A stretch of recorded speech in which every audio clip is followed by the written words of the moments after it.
Hi everyone, this is Melissa Antrum. Just picking up where I left off yesterday concerning professional basketball and stuff that's just going on behind the scenes. And I don't want to be reckless and go into stuff that is possibly just not true.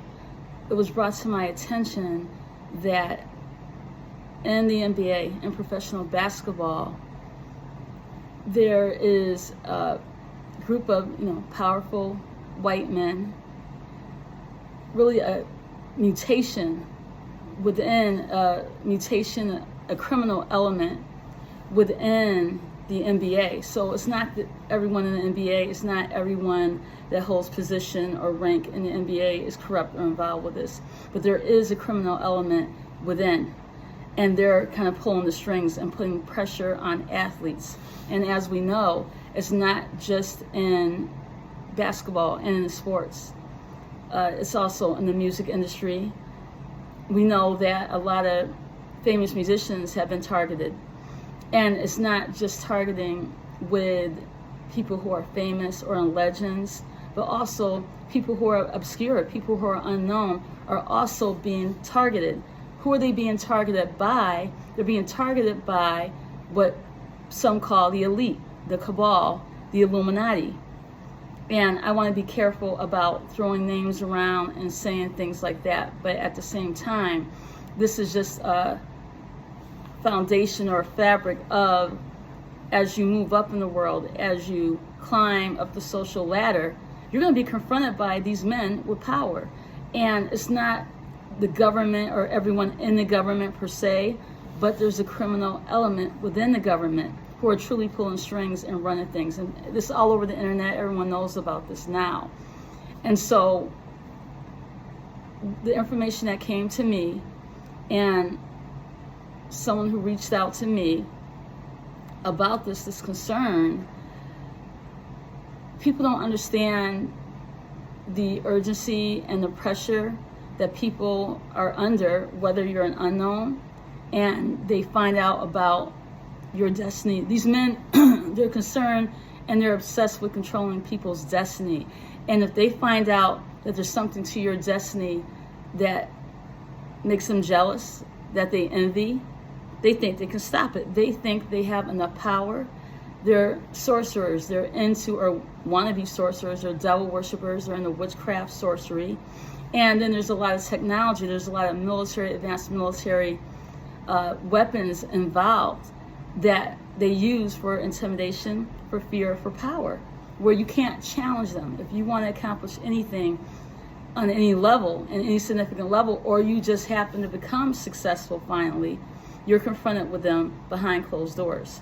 And so that's basically everywhere. You can't escape it. It doesn't matter what line of profession you're in, whether you're a doctor, a medical profession, a scientist. If you become prominent enough, or you're on your way up, or people in your community are behind you, it could be a high school student, it could be a college kid that people are raving about and wanting to make people aware that there's someone up and coming who people should have their eye on, that there's a buzz about. And when these men find out about that, they set out to destroy them. And like I said, they're heavily into witchcraft, they're Satanists, they're devil worshippers, and they actually have the audacity to go to psychics and people who are in the know spiritually and find psychics, people who understand astrology and the zodiac, and try to find out the spiritual significance of that individual.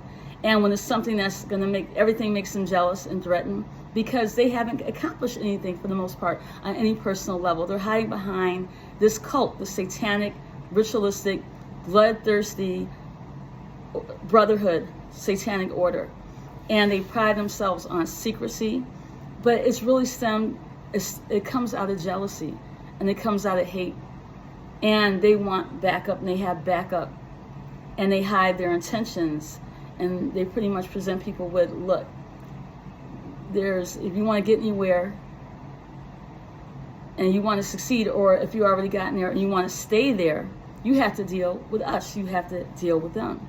and their requirement and their standards. So I'm not trying to point the finger at the athlete or the musician or whoever they're targeting, but what people either can become seduced by them, they can become indoctrinated by them. There's a lot of mind control.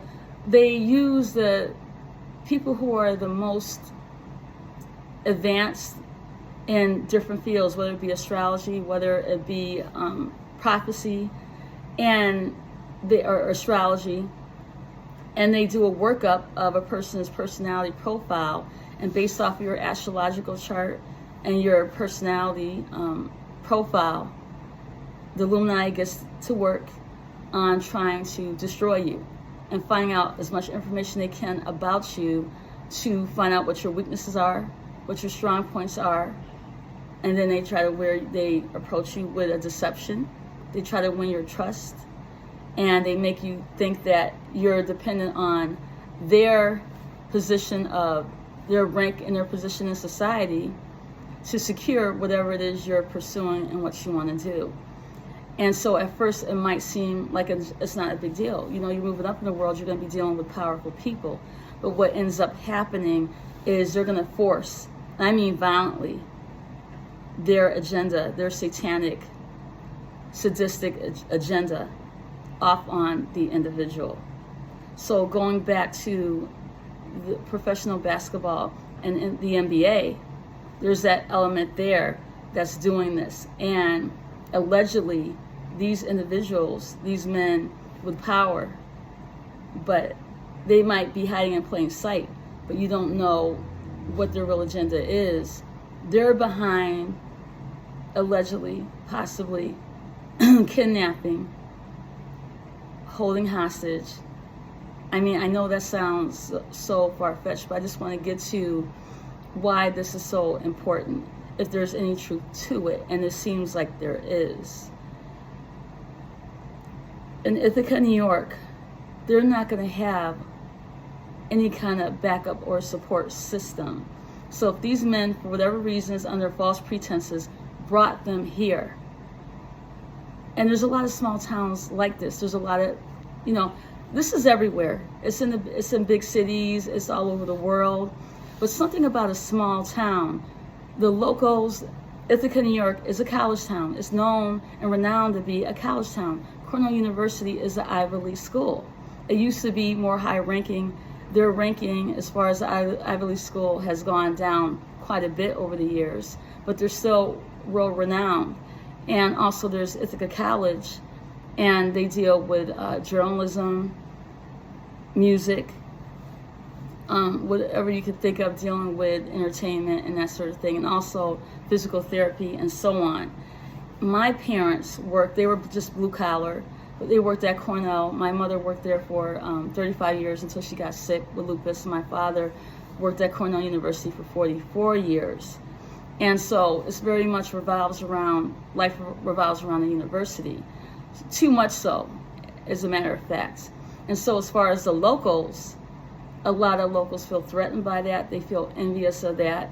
But to get straight to the point, Ithaca is a small town. So as far as the local community, if there's people coming in here bragging about their clout and how they're responsible for the careers of all these famous people, all these successful people, local people with their mentality, they feel like they won the lottery, they hit the jackpot. And so with Ithaca, New York, the dynamics in Ithaca, New York, basically is that people are insecure, like a lot of hick towns, but they don't respect the landmarks. These men with power have come in, destroyed every landmark you can think of, and for the most part, you don't hear anything from locals. And I can't characterize everyone as being the same, but basically what's happening in Ithaca, New York is they've taken over the town. They've always been here. Ithaca, there's a lot going on in the history of Ithaca, like every place has their history. Ithaca used to be, I'm not making this up, old Hollywood. Okay, so the Little Rascals, for instance, that when they were coming down the hill, different scenes where there was these hills, that was Ithaca, New York. Ithaca was the original Hollywood. The weather is too cold in the wintertime, so they moved Hollywood out to California. This is actually a fact. not just rumor or conspiracy or hearsay.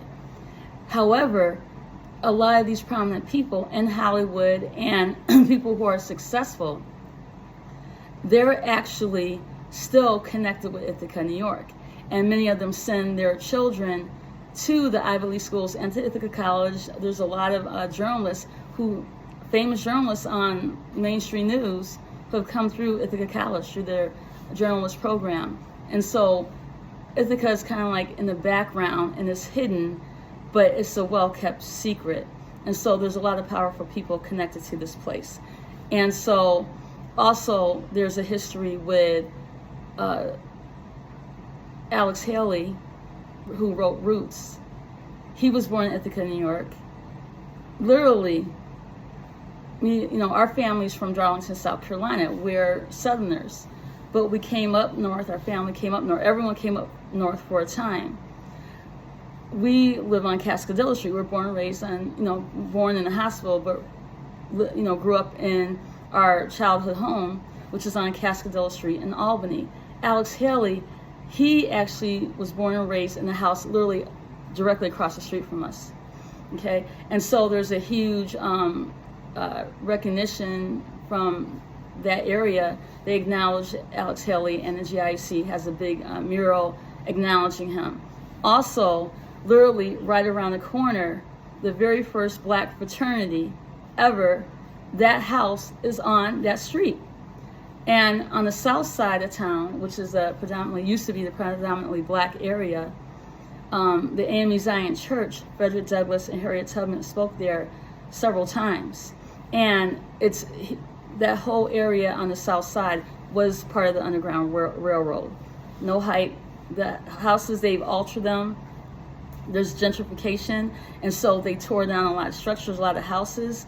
But anyone who was raised in that area would tell you there would be different things in the basement where you could speak to someone to the house next door. I can't remember the details of it, but this is an Underground Railroad, and that I'm speaking of, and that was all throughout the South Side, all kinds of proof of it. And so there's a lot of history here. Blacks are in the minority. There's a very small black population. It's predominantly white, okay, Caucasian. But there's a lot of transient people that come through here from all over the world to go to Cornell University and to Ithaca College. So that gives you a backdrop. As far as the local population, what's going on with them is that basically they're pretty backwards. They're very backwards. And they might be making good money on what have you, construction or whatever, but the mentality, they're very insecure. So anyone that comes in this town with any kind of prominence, they'll do whatever they say. Now, a lot of places are like that. Ithaca is real bad with it. They're worse. I mean, everything goes out the window. So my point is, this group, this white supremacist group, bragging about the power they have and how they're pretty much running everything.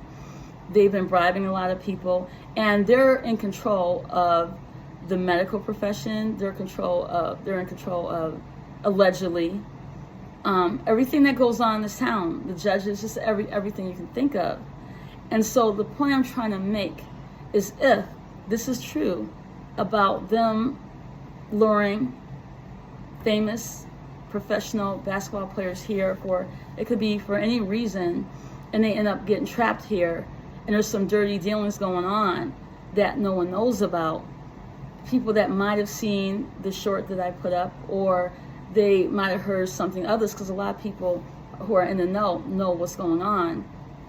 They think that there could be some kind of, why can't you go to the cops? Well, a lot of cops are involved allegedly with this too. And not every cop, when we were going through hell, me and my family, my brother, a cop saved our life. I mean, got our ass out of a life or death situation. This is the absolute truth, and that wasn't that long ago. So not all cops are bad, and I know that. But the point is, there's not, because this town is controlled now by these men, and people are taking bribes, people are being threatened. There's good people who are here, but the vast majority, they're in with these men, and they love it because it makes them, they feel insignificant. being from Ithaca, and it makes them feel important. And so my point is a little background about the stuff that we had to go through, even before we even knew that we were being targeted by these men because of our astrological charts, which basically was saying that we're going to do a lot to help people in the world, and a lot of our focus is, our foundation is going to be through music and the arts. Yet, and still, through our connection with music, or music being our foundation, somehow it's going to transcend beyond just the music industry, and will have a huge influence, a positive influence on people. And we're very much into just helping people in any way we can. And I'll go more into that later. But and it's not just us, and we're not the only ones targeted. All their targets are going to be so-called do-gooders, meaning in the psychic reading and according to your astrological chart, this child or this newborn or this person, if they follow their path or their destiny, or fall into their destiny, they're going to have a huge positive impact on the world. This makes these men who are devil worshippers nuts. It makes them crazy, and now you're targeted. And they're going to either, follow you, turn people against you, which happened to me. We didn't even know what was going on. Not be able to hold down jobs. You don't know what's happening. And you find out down the road that you've been targeted. And people just end up dying mysteriously, and no one knows what's happening. Now, back to the point, if you heard of star whacking, that's where high-profile people, men and women of every race, celebrities, legends, it could be a prominent athlete, or a scientific genius, or someone like Dr. Oz, someone, just a really world-renowned surgeon, or whatever it might be. This hate group, who's controlling everything right now, not just in the entertainment, music, but in politics and medicine, everything. It's ridiculous. It's absurd, and no one dares challenge them because they have military backing. So even if you could be an atheist. You don't have to be a Christian or even a believer. It doesn't matter. If you're someone that's been brought to their attention that you're going to have some kind of positive impact on the world, they're going to try to shut you down. And they'll lie, they'll do anything, they'll misrepresent you, they'll do anything to convince people that this person needs to be put out of commission. And to go back to how they're influencing things with the celebrity world, or legends from any background, from any profession, they're murdering them, they're assassinating them. And they want a body count. They want as many legendary people in the music industry. It's not a coincidence that Michael Jackson, Prince, Maurice White, Kurt Cobain of Nirvana, Chris Cornell, because I love alternative music and I adore these people in the alternative world and in R&B and soul and what have you. Chris Cornell from Soundgarden and Audioslave. You understand what I'm getting at? More likely were assassinated and murdered were targeted. I'll leave it at that. And that's what you call star whacking. Bob Marley, the list goes on and on. Elizabeth Taylor, you understand? Very suspicious circumstances. And I can go more into this later because I'm kind of trying to cover a lot of different points. But it's not far-fetched that a professional basketball player, a legendary basketball player, it could be in the NBA or the WNBA, and not just in basketball, the NFL, across the board, they try to seduce these people and recruit them into this brotherhood, into the secret order. And by doing that, you won't just be, you're successful now, you're famous now, but can you stay there? And if you want longevity or this and that, and they pretty much they know how to seduce and convince people that they need their service and that they need their help, and they would be better off if they were a part of this brotherhood. And a lot of people join not knowing the depths of evil and how that there's child sacrifice, child sex trafficking. That's what they do. I'm not just saying that. Human trafficking, child sex trafficking, that's all a part of the carnage, of the gruesomeness of this hate group. And they brag about it behind closed doors. They love it, and they intimidate people with it, and they threaten people with, not at first necessarily. They come at people from different angles and different ways to win people over. And then at some point they reveal who they really are. And you better be willing to stay in their organization and a part of them, or they're just going to off you. And so a lot of star whacking is not necessarily because this celebrity or this world-renowned person is a threat or went up against them. It could just be some kind of jealousy, and they decide it's time for this person to go. Because there's a lot of hatred and jealousy and envy. That's what drives them. And they feel power over these people, and they resent these people's God-given talent, whether the person is a believer or not. It doesn't really matter. And don't let the person be spiritually minded or a Christian or a Buddhist or anyone who's aware of, evolving yourself spiritually. That just makes you that much more of a target. And so another thing about someone's astrological chart is if it comes out that the person's nature is more kinder, if the person is more giving or loving, or anything that shows that the person has saintly qualities. No one looks at themselves that way. When they go after you, they're violent and gruesome towards everyone, because that's the thrill of the kill. That's the part of Satanists. They love inflicting pain. Why? Because they want to destroy, and they want to break the human spirit, okay? And so someone up and coming, I want to divert a little bit to a lot of people who, let's say, let's go to the black community, for instance, and it could be a high school student or a college student, and let's just deal with a high school student who just got a scholarship. Black male, young brother, young sister, a black female, black woman, and they go to a party or something happens right before they are able to take advantage of that scholarship. They end up dead somewhere at a party. I thought this was a horrible coincidence. I didn't understand what was going.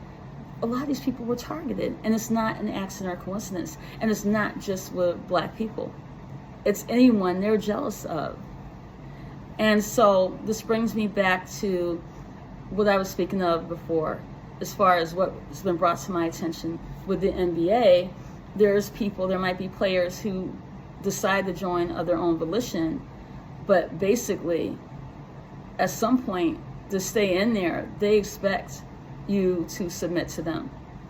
And they force off a lot of requirements, a lot of initiations, what have you.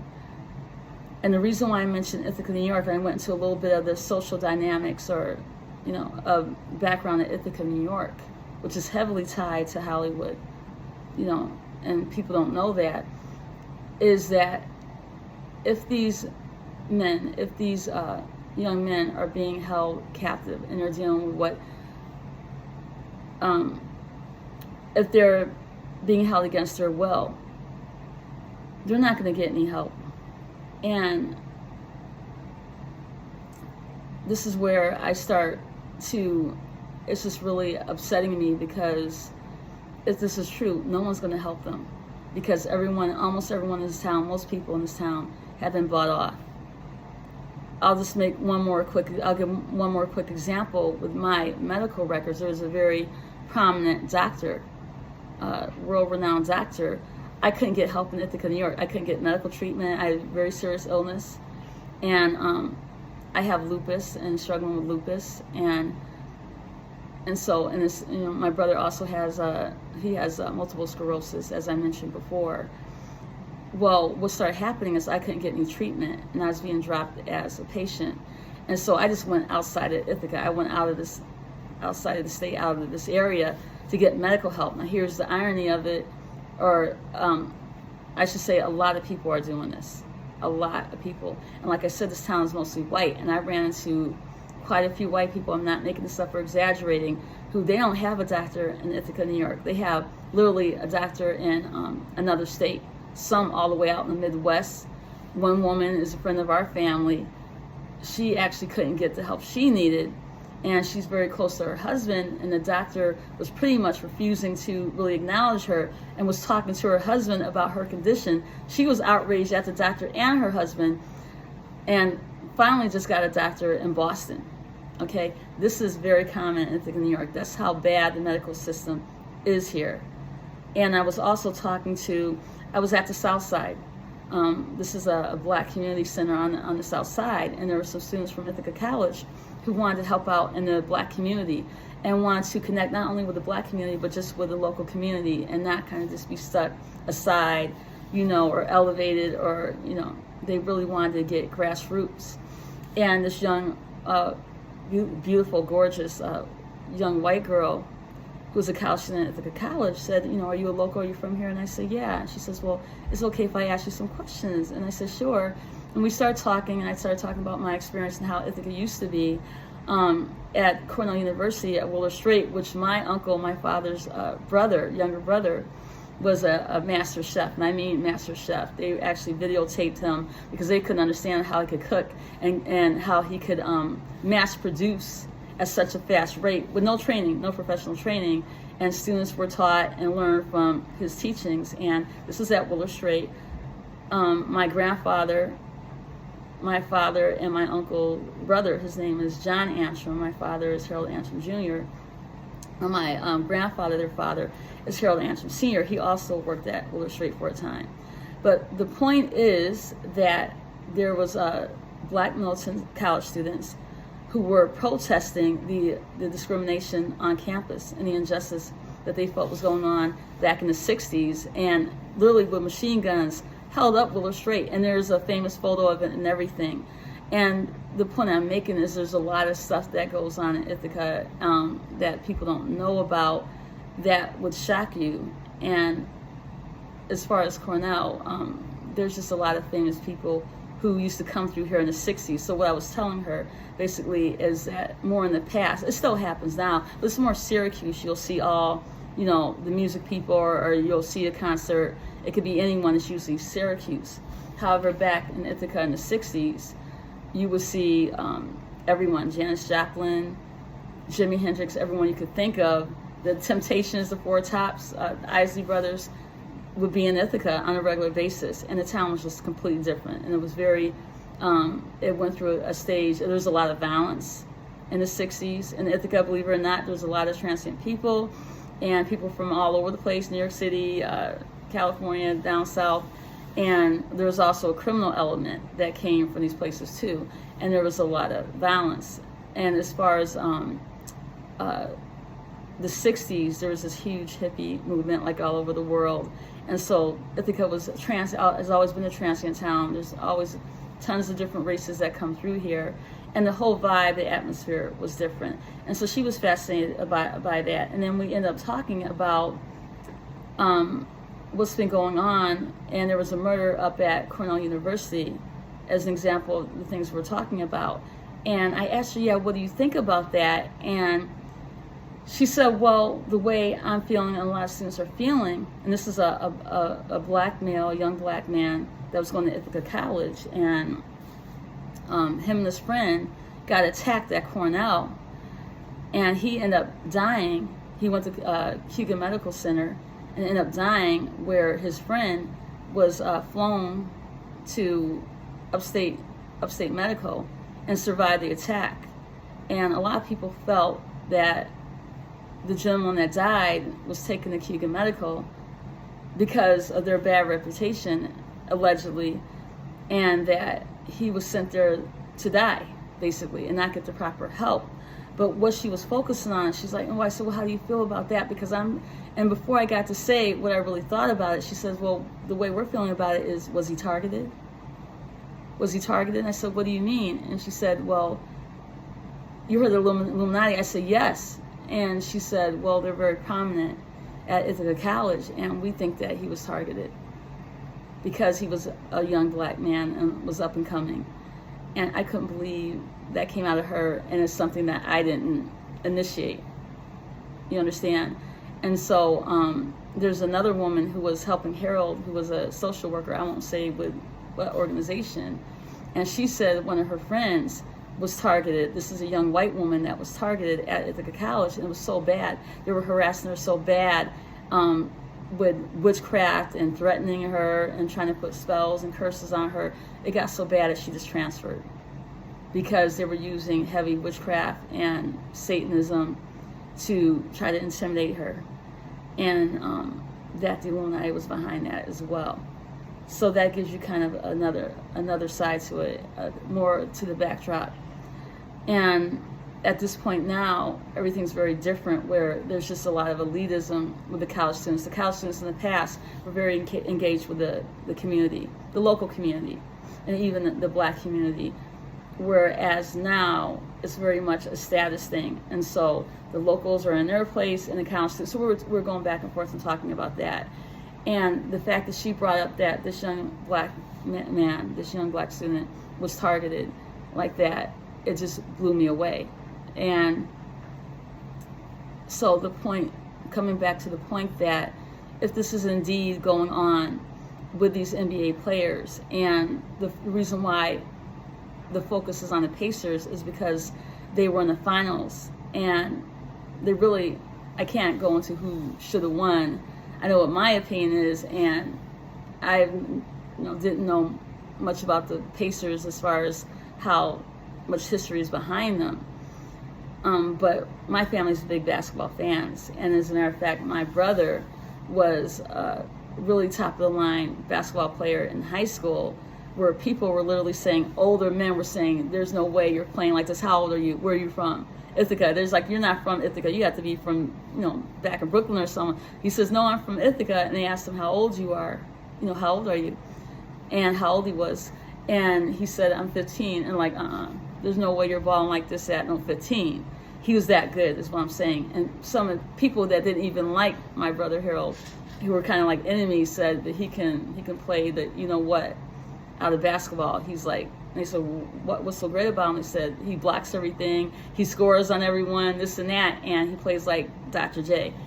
My brother idolized Dr. J. Now, I'm not hyping him up just because he's my brother, but it's just what took place. And so our family are big basketball fans, and not just basketball, a lot of different sports. My father, Harold Antrum Jr., won the state champion in South Carolina back in the day. He was born in 1936, so this is way back. And he could pretty much hit a home run, and he was just that good.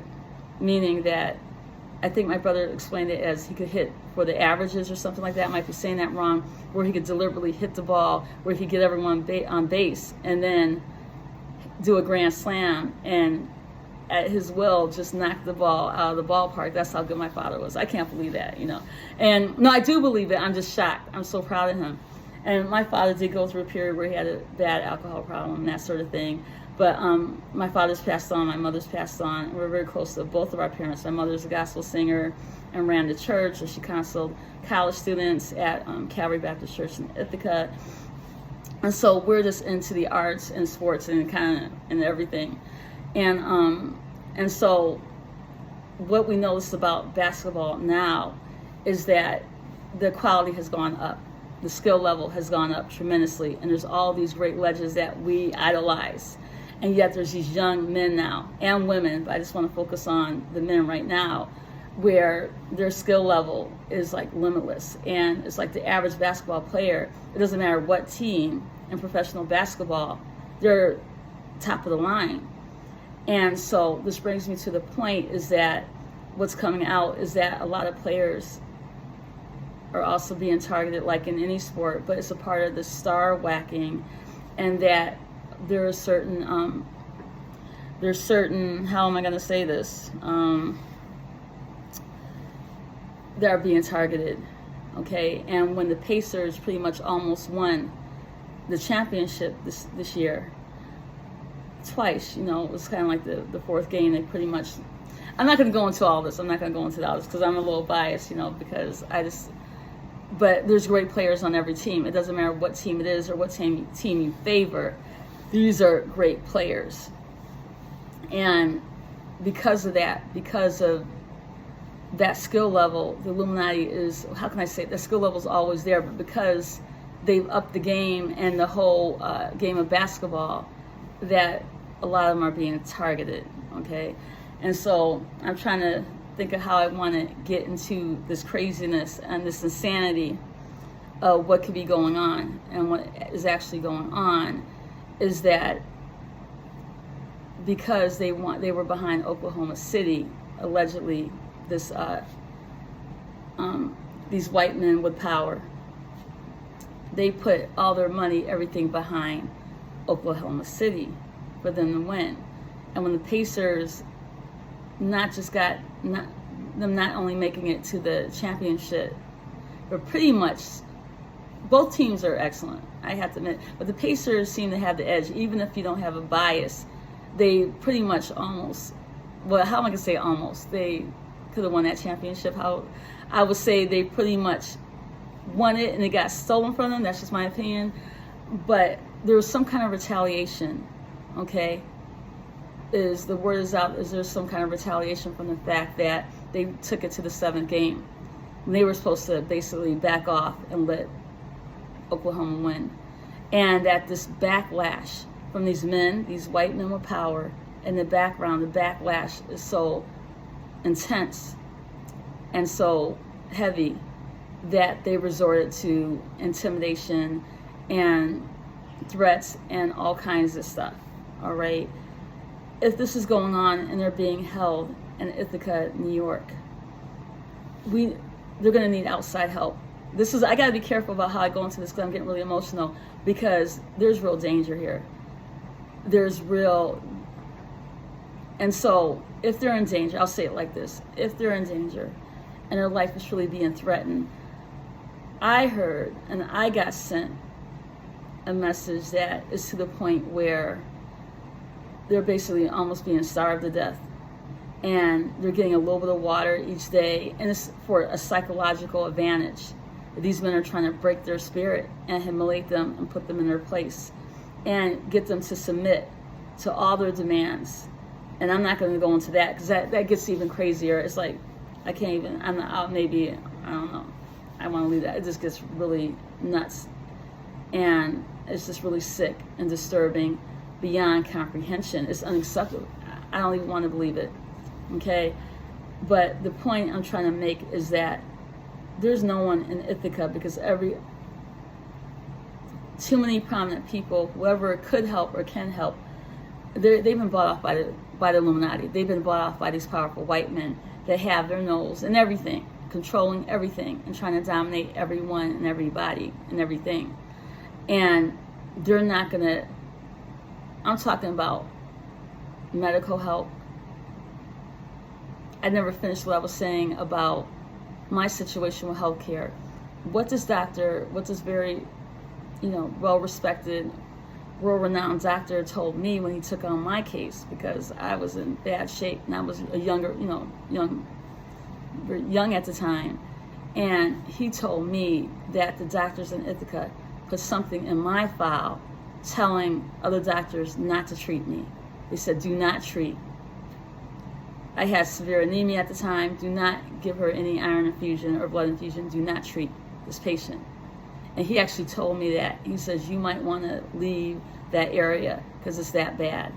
My brother has a bone infection. I mentioned that in one of my previous videos, just very briefly, to try to get support for his GoFundMe page.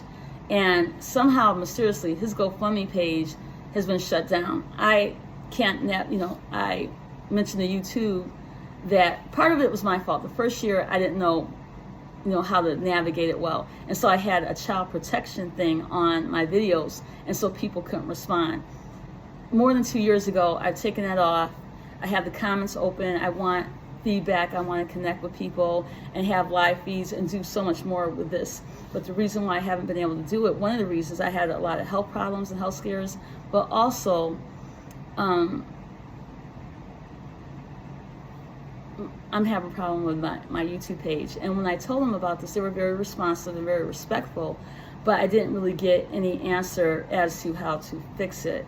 And so I'll leave it at that. And as far as my brother's GoFundMe page, zero response.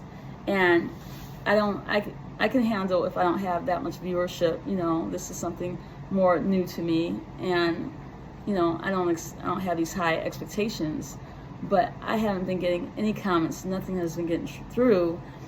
And so back to my brother,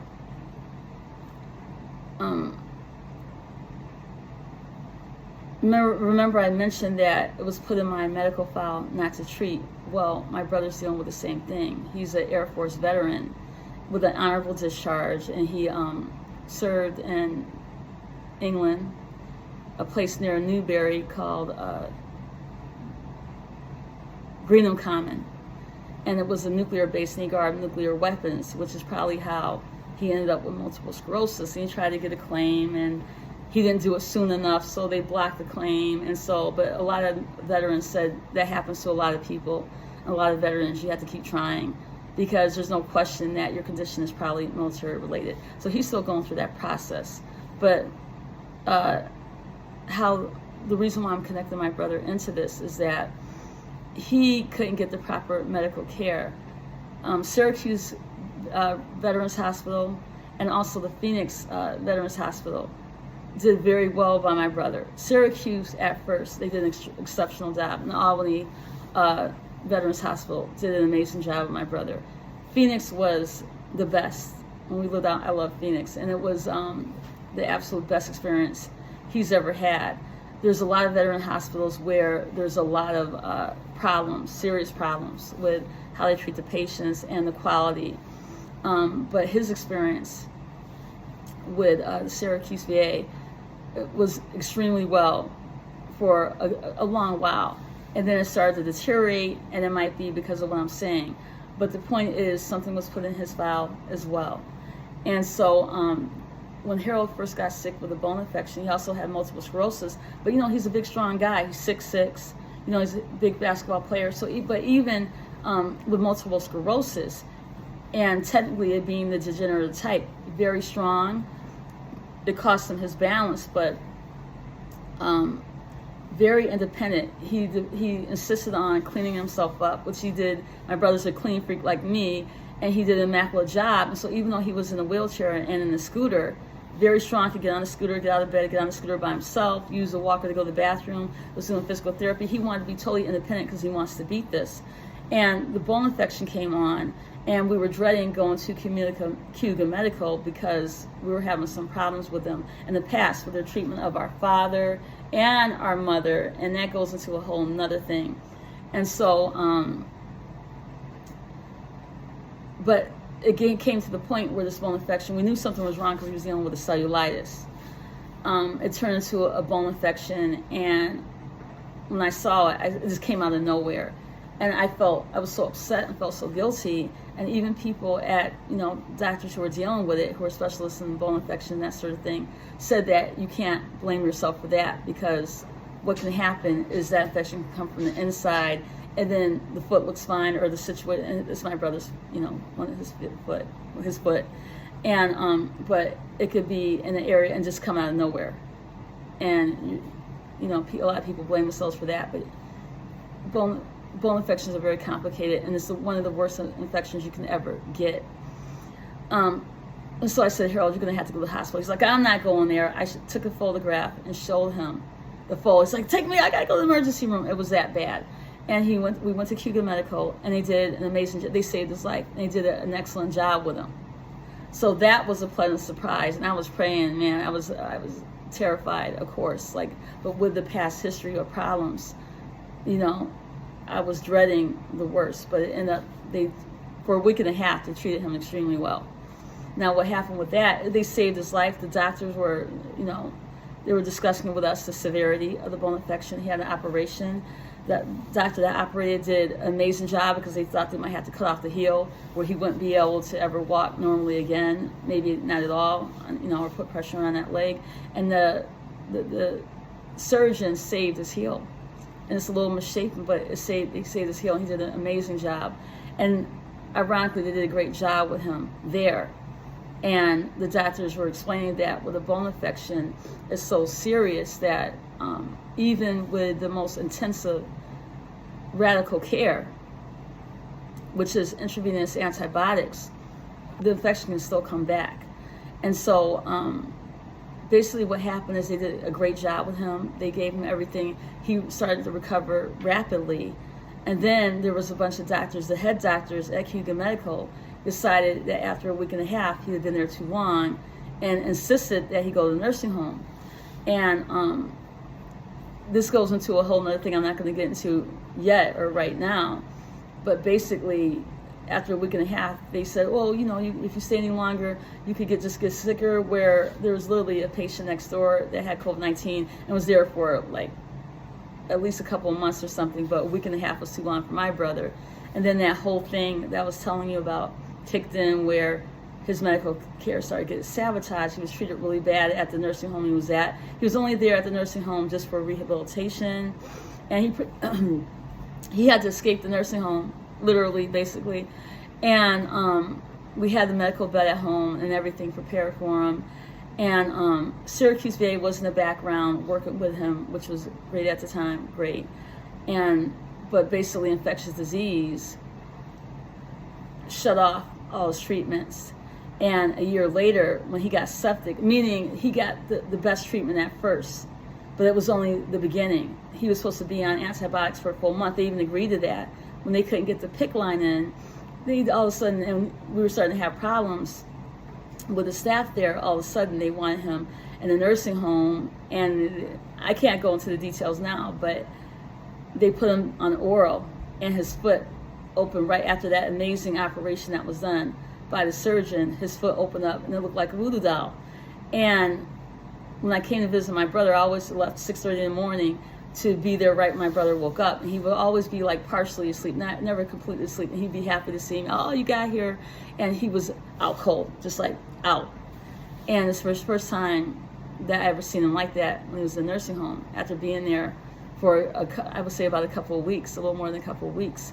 And I woke him up. It was hard to wake him up. And he was supposed to have a doctor's appointment with the surgeon that did an amazing job operating on his foot that morning. And I already brought to the surgeon's attention that his foot opened back up. And so the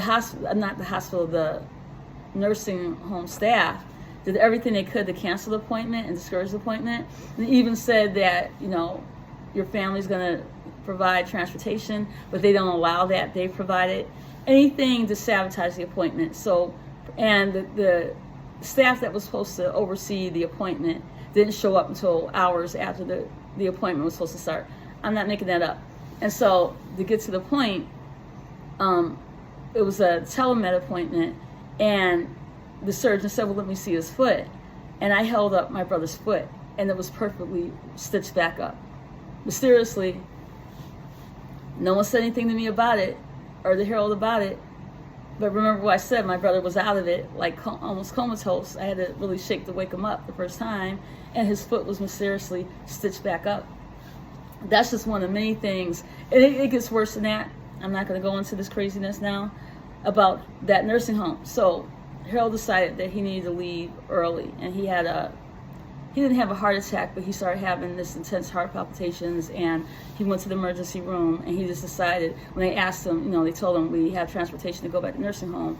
My brother told him, I'm not going back to the nursing home. We finally got our medical bed in the home and stuff, and I'm going home. And so that's basically what happened. And after that, infectious disease said, well, we still want it. He was on oral instead of the intravenous that they had promised. He was on oral antibiotics the whole time he was in the nursing home.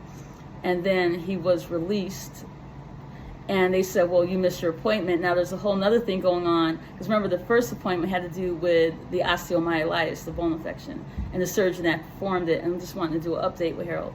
And the second appointment was with infectious disease, and they did everything. They showed us the charts and said, you don't need to have this appointment with infectious disease, so on and so on. And then allegedly, I'll say, the head nurse there said, look, this is what it comes down to.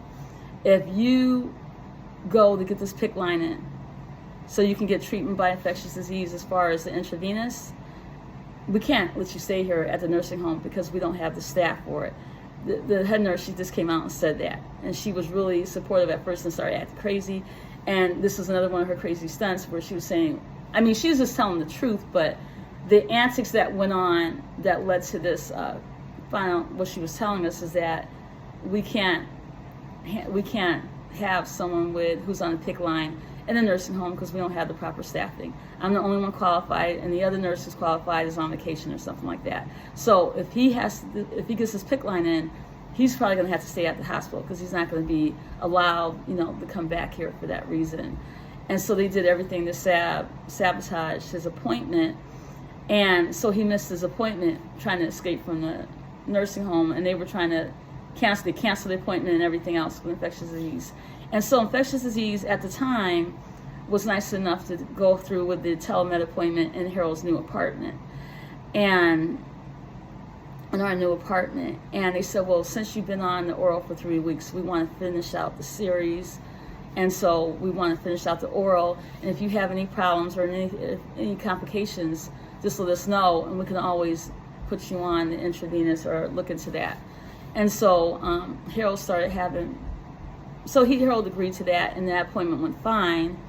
But what happened was they decided that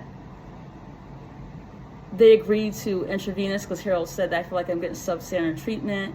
A lot of people were saying to us that with a bone infection, there has to be intravenous treatment. It's because oral, yes, some people can handle the oral and it might help them, but for the most part, the infection is so severe, you have to have intravenous, or the person probably going to die.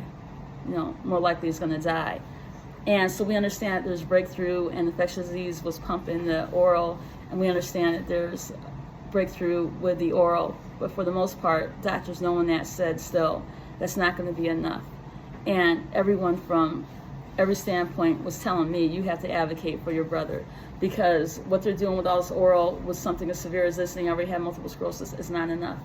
And people were telling, what I mean by that is doctors and nurses and people who had a huge experience in this that were trying to set up his medical care once he left the nursing home, said that, Harold, you're going to have to advocate for yourself because you're so independent and you're so strong-willed and you're so active. And so you have your whole life ahead of you. You're not just going to, staying in a nursing home. And to see anything happen to you just because you're not getting the proper treatment for this infection, it would just be a travesty. So you have to advocate for yourself. And they're saying you, Melissa, as his little sister and his caregiver, you're going to have to advocate. And so we did everything we could to follow their instructions. And basically what happened is a year later, Harold went into sepsis, obviously from the bone infection. And he also had a urinary tract infection, which is common with multiple sclerosis. And he was hospitalized, almost died. His blood pressure went completely down. His blood sugar and his heart rate was over 280, and he almost died. And surprisingly, once again, Cuba Medical did do a great job with him that week that he was in the hospital. And they did diagnosis as sepsis, and that infectious disease wanted to run a blood culture to get to the bottom of what it was. And what ended up happening is upon discharge, the discharge papers did not acknowledge that Harold ever had sepsis. They just said it was a urinary tract infection. When we said to the discharge nurse that we're very concerned about this, she said, you have a good reason to be, because Harold is septic. He has sepsis. And the hospitalists all decided that he needed long-term intravenous antibiotics, and that it could be in a nursing home or it could be in the home like he had it at one point the year before. But basically that this is serious, it's life-threatening, and you're going to have to be on intravenous for a while. Infectious disease comes in and basically says, oh no, it's just a urinary tract infection.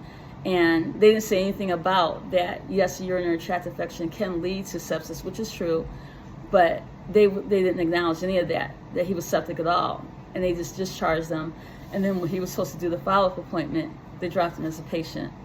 And so Harold has gotten the minimum treatment. And so when he was in the hospital last July for a week, the hospital staff at Cuba Medical, who put him in the hospital, basically took him into the hospital, admitted him into the hospital, they said that looking at, this is several different doctors. Well, it was two in particular that said, we're looking at Harold's background, and his treatment for the bone infection and the osteomyelitis. And it's nowhere near the proper treatment. There's nowhere near enough treatment for something this severe. So that just shows you what we're dealing with, and how his medical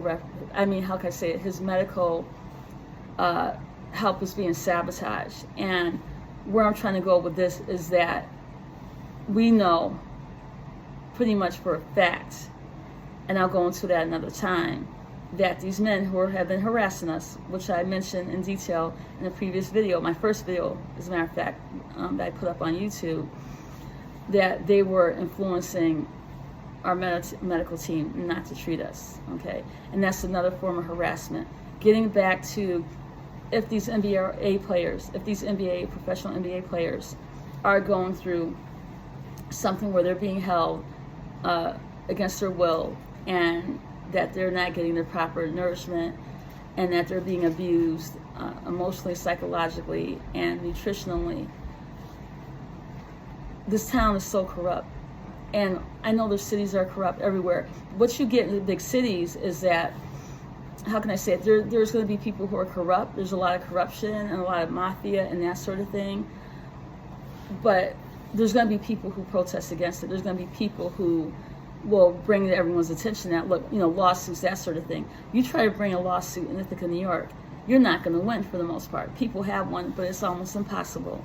Even if you're trying to bring in a lawyer from out of state or from out of town, basically the judges, the district attorney, and law enforcement are so tightly wound and in with each other, and district attorneys. And I had a district attorney try to railroad me over something. You're not going to believe what it is. I'll talk about that later, okay? And I got off, and the charges got dropped, but it was just something crazy. And that same district attorney, she didn't necessarily say, I'm sorry, but what she did say, basically she tried to help me. And she said, look, maybe there's some corrupt cops or this and that, but this shouldn't be happening to you. And she ended up being on my side. And one of the lawyers that were trying to get us evicted from another place, even though we kept the place immaculate, and it was a senior housing, it was for my father and my brother, because they also accepted disabled people, he said that basically that he had a heart attack and he went through this health scare, and he felt really bad what had happened to us, and that a court proceeding that was supposed to last maybe an hour lasted all day. And he apologized. He says, you might want another attorney. This is dealing with me in that situation that I might fill you in on later. And that I just had a change of heart. And I think that maybe you need another lawyer, because I was the lawyer that was working against you and your brother. And he apologized to me, and even stood up to Judge Salt, who had it in for me. Yep. And I don't have a criminal record or nothing. It's absolutely true. No previous drug problem. No drug problem, period. Okay?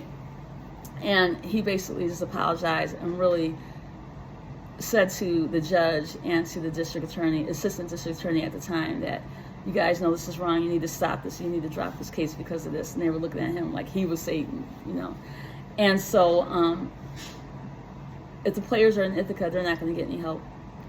The town is too corrupt. When it's a small town and you have people who are insecure, and high rollers and important people, so-called important people, come to town, these people feel so defeated, even if they're making decent money in a blue-collar job or not.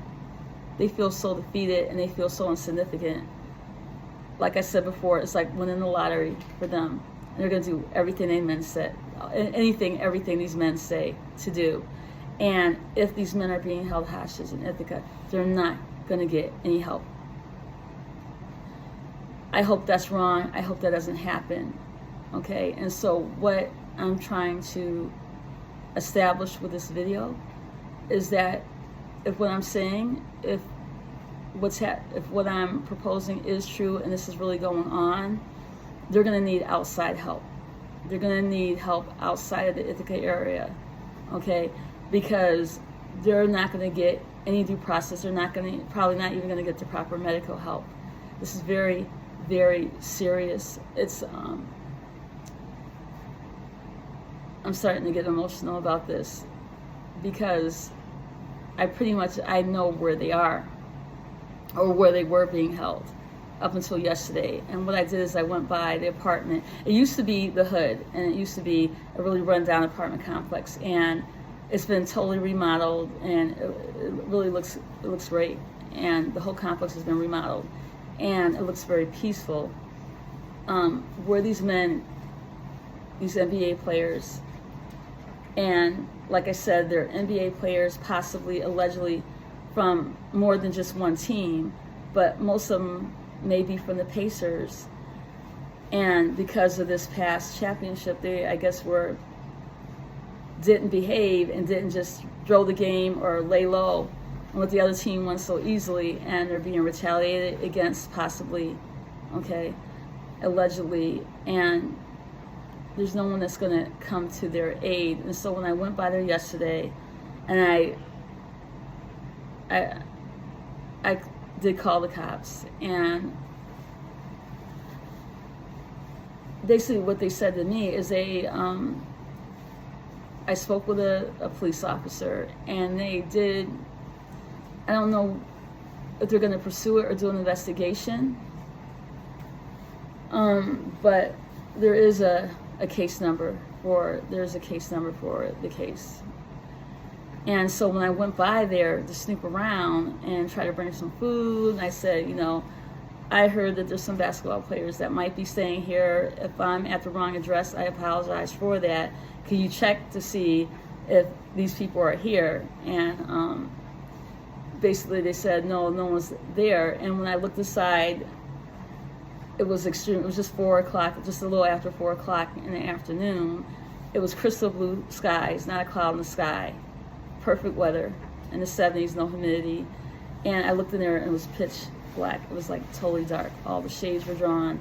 You couldn't see hardly anything in there.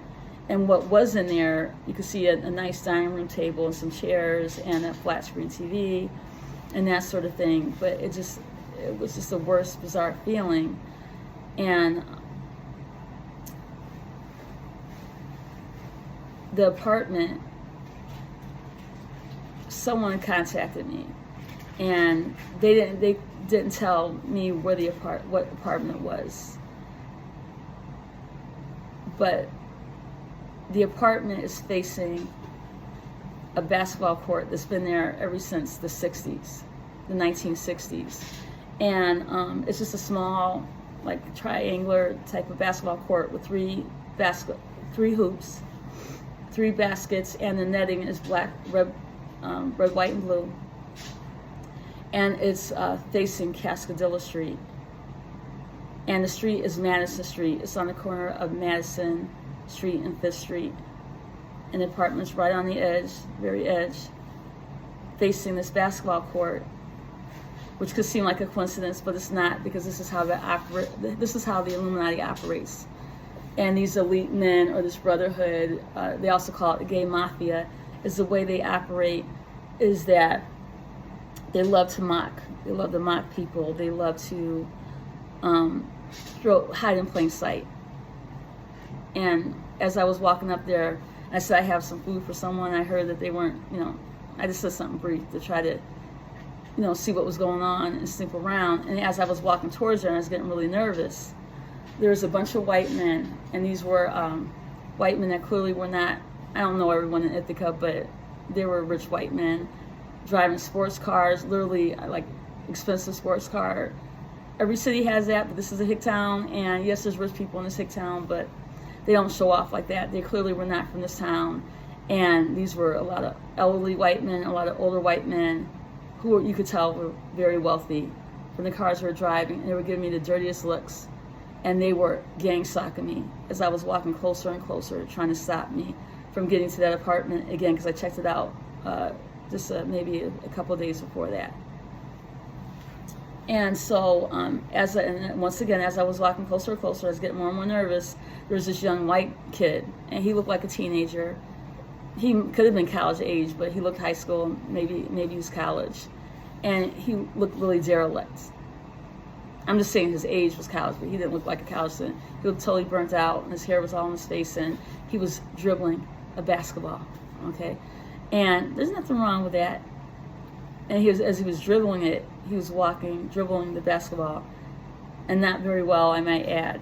He was taunting me, and he was giving me this dirty look and trying to stare me down, trying to intimidate me, like he was going to try to jump me or kick my ass or something. And I was so appalled by that, because I've been harassed, our family's been harassed by Illuminati for so long.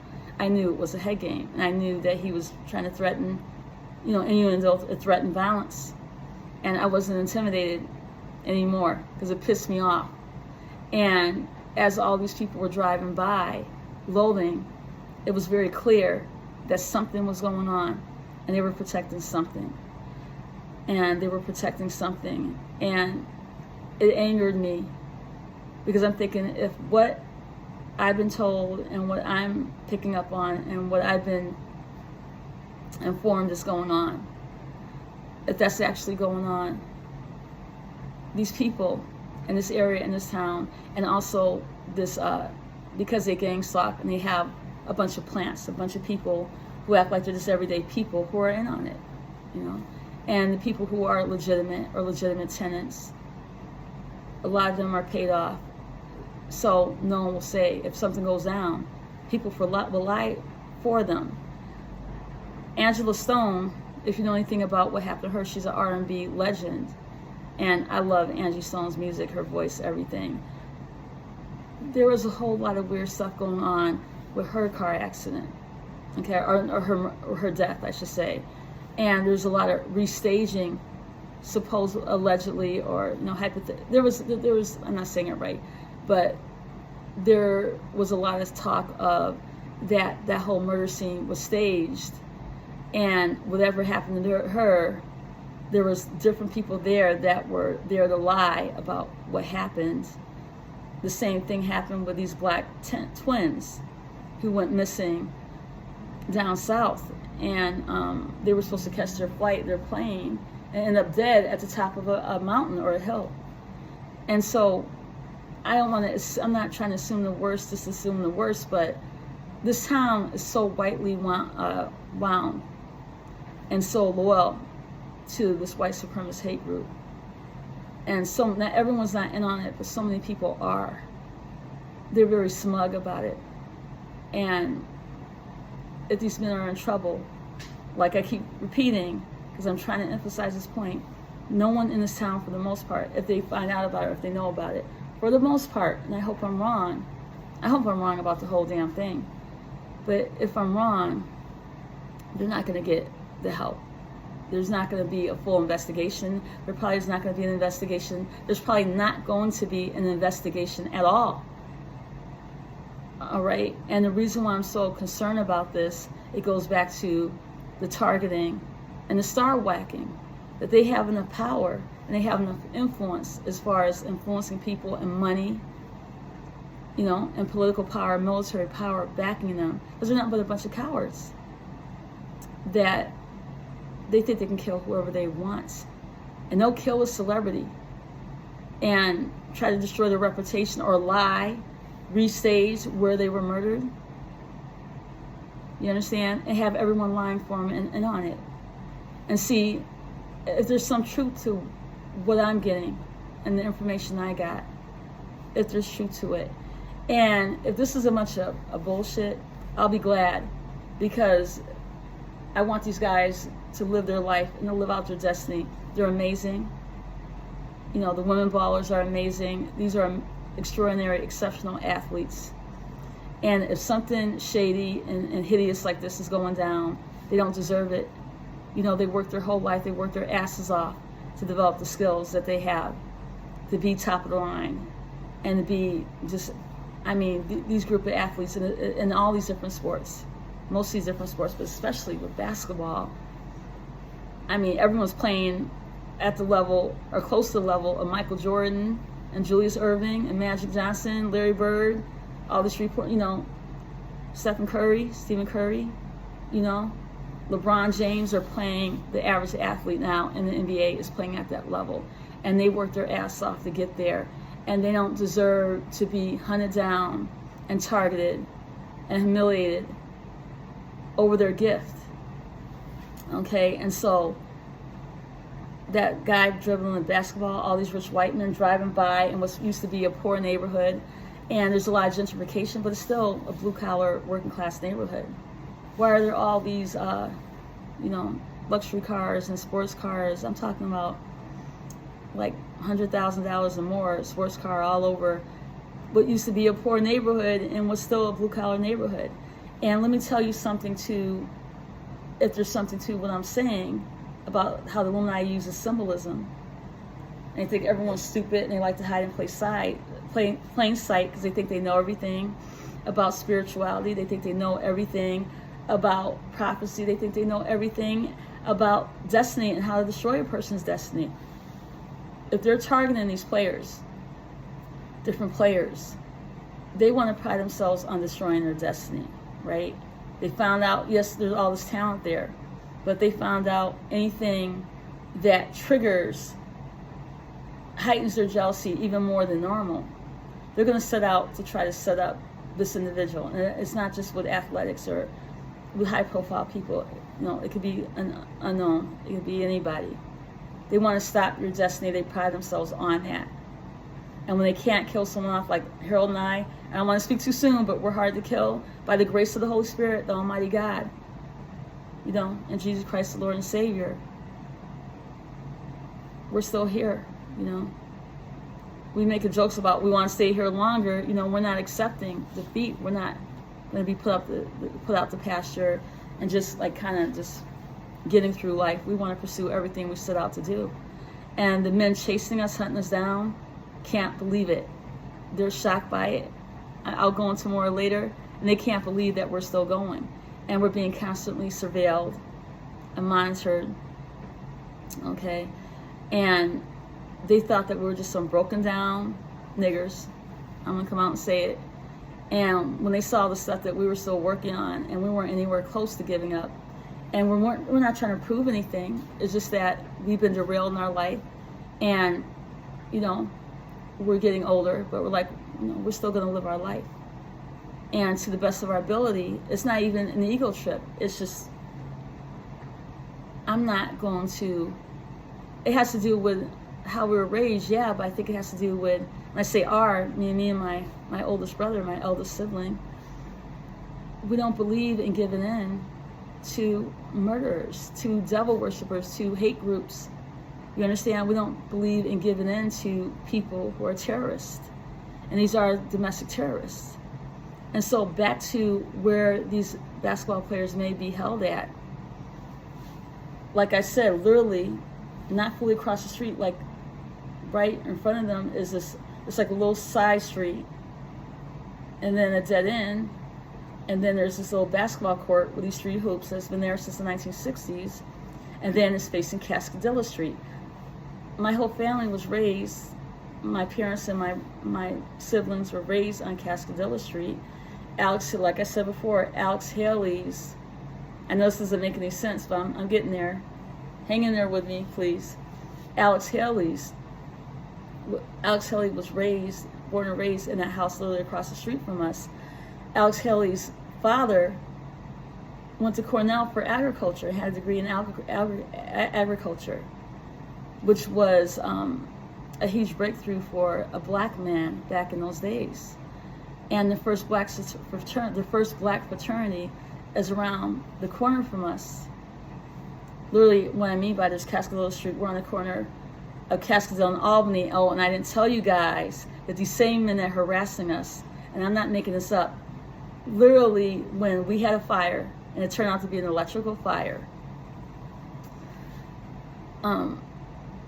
our house was torn down by neighborhood housing of Ithaca without permission, because, and I'll get into that later, and literally took everything out of our house, my childhood piano, all of our clothes, all of our stereo equipment, just everything, all of our furniture, trophies, everything, paintings, took everything out of our house and didn't tell us before they tore it down.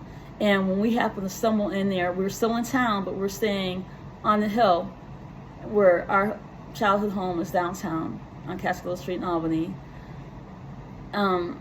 we came back downtown to try to get stuff out of there because we saw our house had been broken into. Most of our stuff was gone. Neighborhood housing didn't notify us and said, oh, there was people breaking in. And we're like, we're right here in town, why didn't you tell us? And then shortly after that, the house was gone illegally. My father, who worked at Cornell all those years, he knows all these prominent people. And he's friends with a judge who was a judge for years in Ithaca, New York. And that judge told him that everything about what happened is illegal, no matter how you look at it. Dad didn't owe, my father did not owe in taxes anymore because he was paying this legalized loan shark. And with the fire insurance from the fire, he got granted a bunch of money. And that took care of all that, what was remaining, and he was working on his taxes. He already had bought out, him and my mother bought out the house. It's just a small little shotgun house. But it was our childhood home, and we loved it. And we don't want to stay in Ithaca, New York. I don't want to be in Ithaca, New York right now. We're broke as hell. And so, and with COVID-19 and stuff, there's really nowhere to go. But we didn't mind coming back here. It was before COVID-19 because there's a lot of sentimental value to the place. But we don't want to be stuck here. We like traveling the world and, we're just into all kinds of stuff. And so, but we're here more out of necessity right now. But there's still sentimental value. And so what I'm saying with Cascadilla Street, and this goes into the Illuminati, our house was torn down. The judge said that should not have been torn down. That was illegal. And it's all your possessions in your home should not have been taken out. And Harold Antrum, my father, Harold Antrum Jr., if you sue, you're going to win.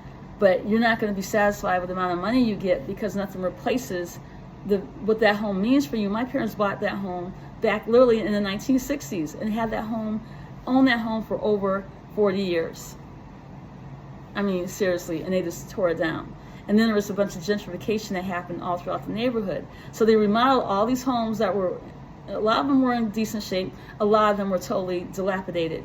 And just like that black fraternity, that house used to scare, no one liked walking by that house. It looked like a haunted house. That was the black fraternity. That's been remodeled, and a lot of houses have been remodeled. My mother and father remodeled our house, and yet they tore it down, even though all this work was done on it. And our house is the only one that's missing. It's one of the only houses that's missing. Out of all these other houses have been remodeled, and our house is the only house that's gone.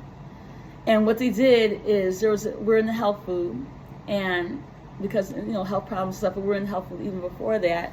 And so we used to go to this place called the Green Star.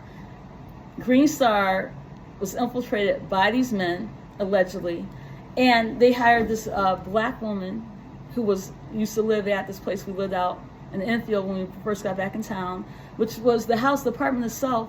The landlord put literally $1 million into it, so the apartments themselves were very nice. But it's an infield where a lot of, it's pretty run down. Not everybody, but there's nice houses, nice neighborhoods out there too. But there's a lot of criminals out there and a lot of low-income people. I'm not looking down on it, but you know what I'm saying, and a lot of big drug problem. Drug problems everywhere, but basically we needed a place to stay fast, and all the places in Ithaca are overpriced because of the college students. Everything revolving around them, and most of the college students come from rich family. You get where I'm going with this. And the point I'm making is that, how am I trying to say this? They were basically paying people off, and the cops were circling around the place. Yes, there was a drug problem, but casing the place nonstop. And when we moved, these men who were following us flipped out, freaked out, and was trying to get us out of our new apartment back in one of the nicer neighborhoods we used to live in after the fire, and so on. But let me just get back to the point. Basically, we lost our home, and we can't get a lawyer to represent us. And eventually that will change, but those are the goings-on of a small town. There's no justice, and almost no justice. There's almost no checks and balances. I know I lived in New York City for a long time and went to Parsons School of Design in Manhattan and loved it for the most part. And so I understand that there's this corruption everywhere, but there's going to be people on the opposite, opposing side, who are going to be advocates for justice. And in Ithaca, there's definitely that element here, but this town has always been, even though there's a reputation for this town to be liberal, it's not truly liberal. It's the opposite of that. And so with the town basically being bought off by these powerful men, you're not going to get any justice anywhere. And so we're not giving up on it, but we haven't been able to pursue that situation. And so back to the Green Star, they got this black woman who used to live at this place in Enfield, working there, not a big deal. We never talked to her or anything. I just said hi to her because we would see her going to the bus. And she started these arguments with me, and my brother's here with me in the scooter. And she works there and as a cashier, and was starting arguments with us. And so we notified the cops. The cop investigated it. And basically she kept trying to pick these fights, and we couldn't understand what was going on. And the reason why I say that these men took over that store, the store is supposed to be a co-op, and it has a lot of great high-minded ideas. Basically what happened is Illuminati kept following us into that store.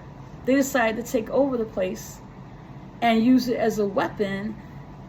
I can go into this is another thing. There's a lot of different strands, and I don't want to get caught up on myself, because what I'm talking about today is not about me, but this has to do with Cascadilla Street. They moved the Green Star from where it was, more on the other side of town, moved it to Cascadilla Street where there was nothing there, and had built a lot of their operation around this Green Star to try to compete with the legacy of Cascadilla Street and Ithaca with Alex Haley, the black fraternity.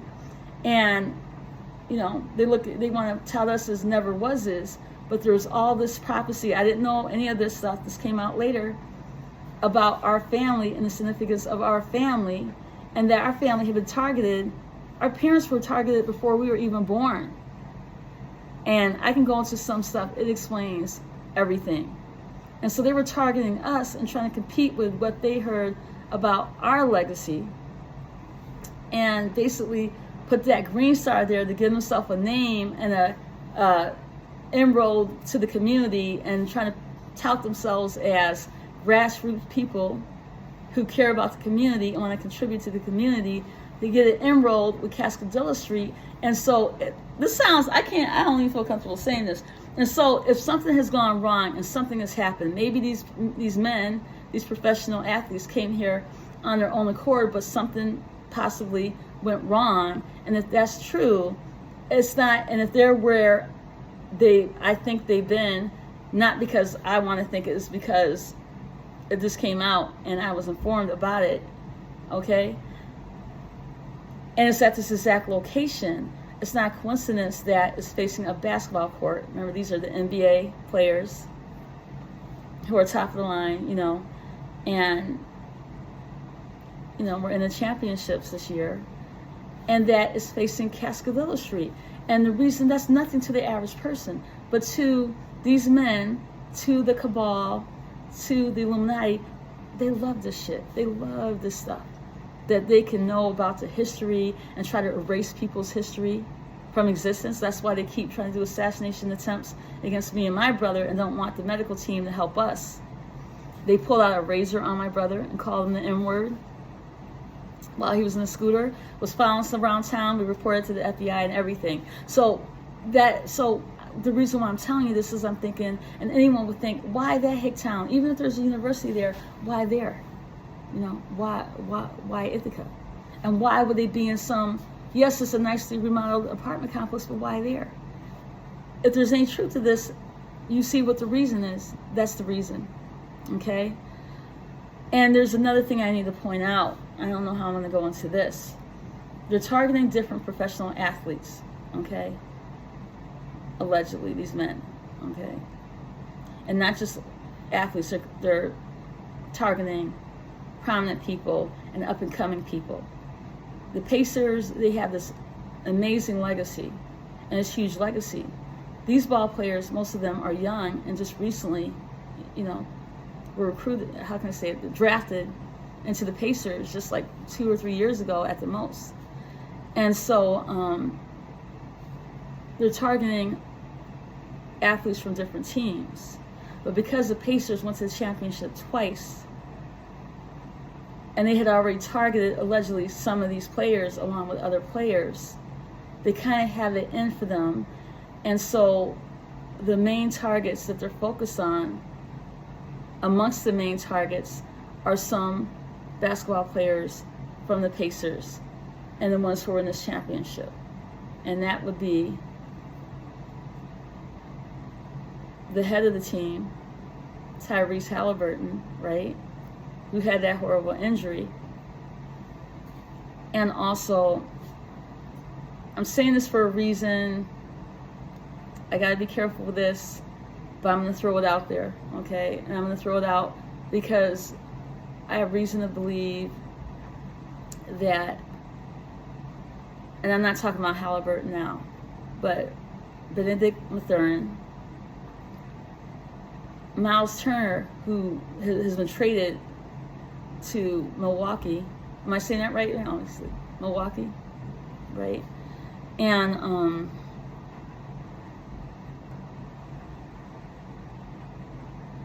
who else? I'm trying to think. So Benedict Mathurin,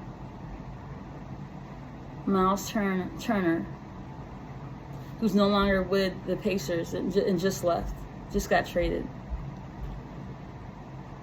along with Halliburton and along with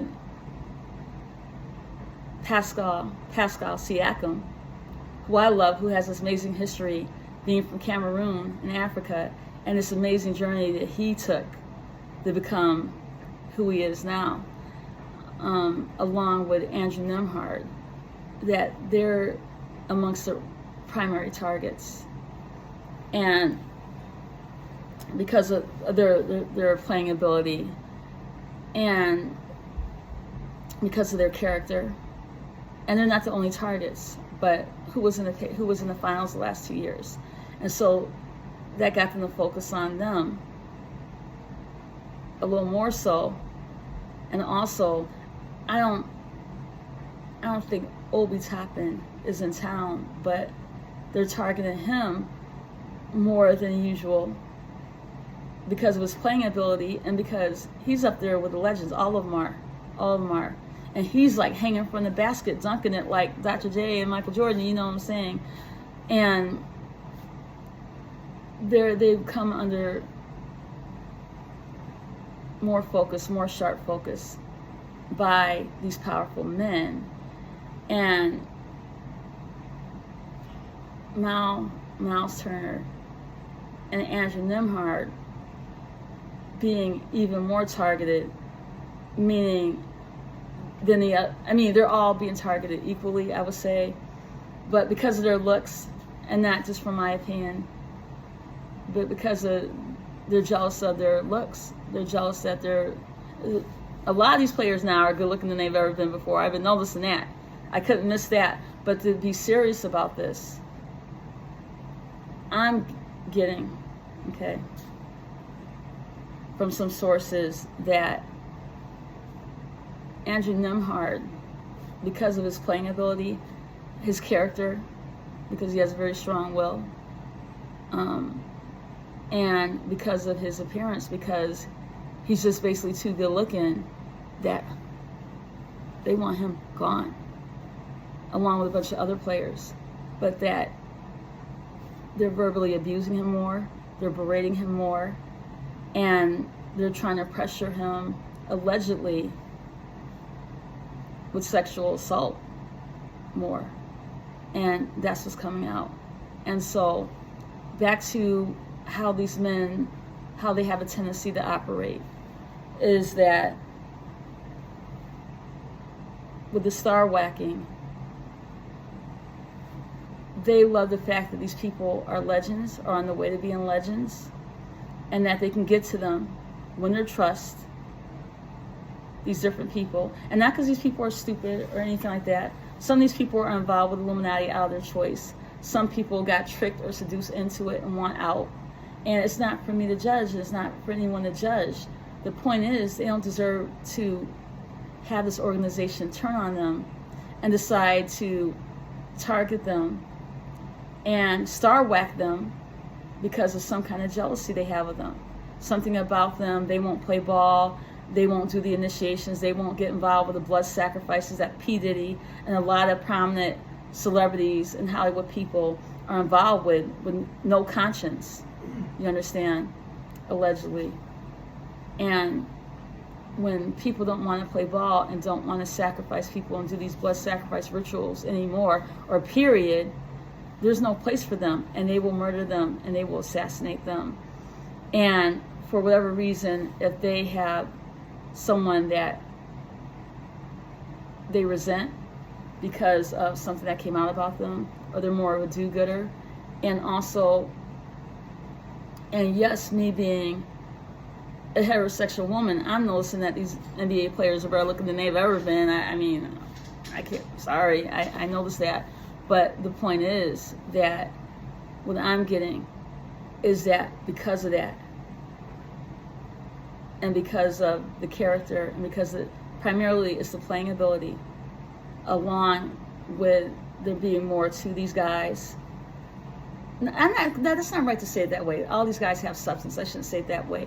Maybe they weren't so willing to go along with the corruption. They weren't raising hell or anything, but more not wanting to go along with jumping through the hoop and doing these initiation rituals that I was trying to mention before the video got cut off yesterday. Because of that, and because of their appearance on top of it.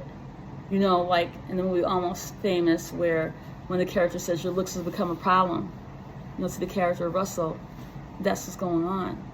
And so that's what I want to bring out, okay, is that this has gotten, if this is going on, and I think at this time, you know, if I'm wrong, I hope I'm wrong, okay, and it would be embarrassing, but I don't care about that as long as these guys are safe. Because like I said, they worked their whole life to be who they are, and they earned it. They're not like these pop stars and a lot of these rappers who are fake. You know, they're fake.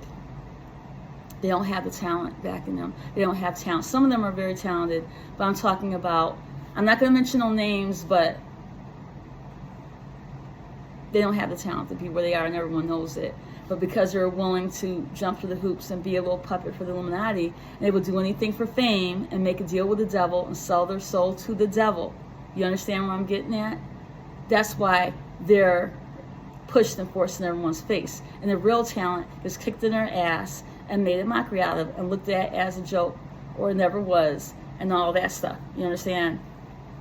And that's what I'm confronting. That's what my brother's confronting. That's what a lot of people are confronting, quite frankly, okay? And so these people earn the right to be there because of their gifts, their talents, and their discipline. And a lot of them are good people, you know.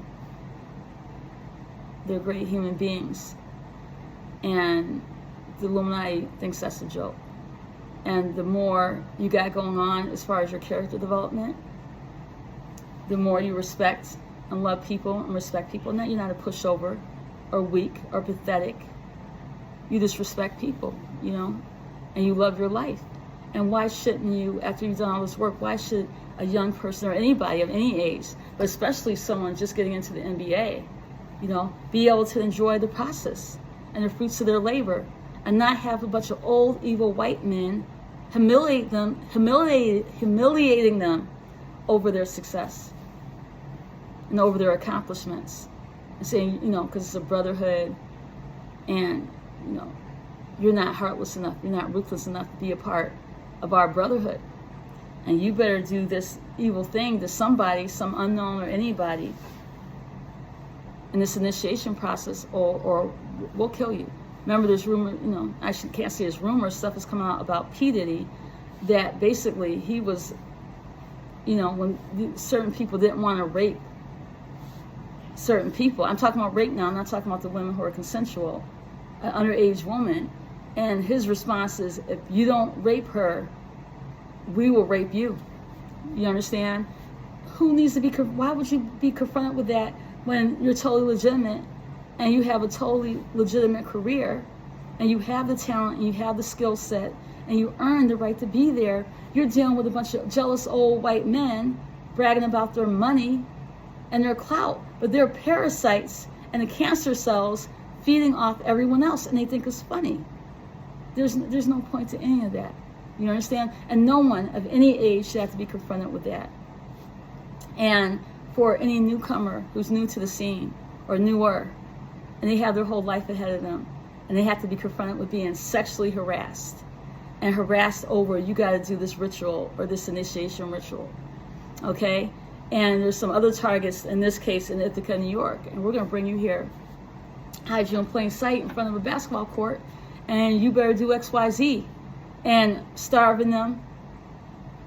They're not hardly getting any food. Why? To weaken them, because they're too good at their game. See, the intent is to humiliate. It's human degradation, and it's human humiliation. It's humiliation, and it's human degradation. That's how I should say it, okay? And the cruelty, the gruesomeness, the viciousness of their acts is to break the person's spirit and to destroy their soul. To destroy your soul. This is how these devil worshippers think. They don't want to just kill your body. They want to do it in such a gruesome, heinous way that soul, because they know the person goes in the afterlife. Why do you think they target children? According to people, even legends in Hollywood, who have outed this whole phenomenon, this evil thing of a child sacrifice, is that not only do they want the most innocent children, they want any child, period, but signs of the child being more innocent or good natured, they're the most vicious and cruel and brutal and violent to them. And the whole reason why they're so obsessed with children, that children, out of all these bloody human sacrifices, the main target is children, because the Illuminati knows this, that because of all the near-death experiences and what have you, and the spiritual knowledge, and a lot of accounts from children and accounts of their experience in heaven, is that before a soul reincarnates, they're with the Almighty God, with the Holy Spirit, with Jesus Christ, and with all the ascended masters. They're with the divine in heaven and with God in heaven. And so as a child, you're closer to God because you just came out of God's presence. And what the Illuminati, the reason why they rape, when they rape and they kill, I'm talking about accounts of real child sex trafficking. It could be a 3-year-old baby, a toddler, a newborn infant, or a young child, 5 or 6 years old. They love breaking the pelvises and breaking their bones up as they're raping them. And remember that FBI agent who was the movie with Jim Caviezel, The Cry of Freedom, I hope I'm saying the name right of that movie, was about this real life FBI agent who was shown these different videotapes. They videotape raping and torturing a child. And they do it to people of every age. But the reason why they focus on children to that extent and to that extreme is they wanted to destroy their connection to God, because they just came out of the presence of God, and they love mocking that soul. And if they're as gruesome as they possibly can be, while that soul is in a child form, they can destroy and break the spirit of that soul forever. Why? Because they're jealous, because they know they're going to hell. They want to lie to people, oh, there's going to be a big party in hell. There's no parties in hell. When you die alone. You die by yourself. You have to face the Almighty God by yourself. Okay, there's no parties in fucking hell, sorry. Once you die, you're sent to hell. That's your ass. You have to face God alone. And you go to hell alone. And they're lying and they're confusing because they want to seduce and entice everybody. And thinking that, oh, you're going to be evil and only good people go to hell. Meaning hell on earth. So that's their desire, to create hell on earth. And they lie to people and try to recruit them into Satanism and the devil worship. And to sell their soul to the devil. You understand? And especially if you want to do something with your life, or you want a music career, you got to sign your name in blood. I thought that was all a bunch of bullshit. I thought that was a past. I know all about Robert Johnson and his deal with the devil and the crossroads. I know that this evil exists. I'm not, making light of it. But I thought all that stuff was in the past. You understand? And the fact that it's what drives everything with these evil white men with money. You understand?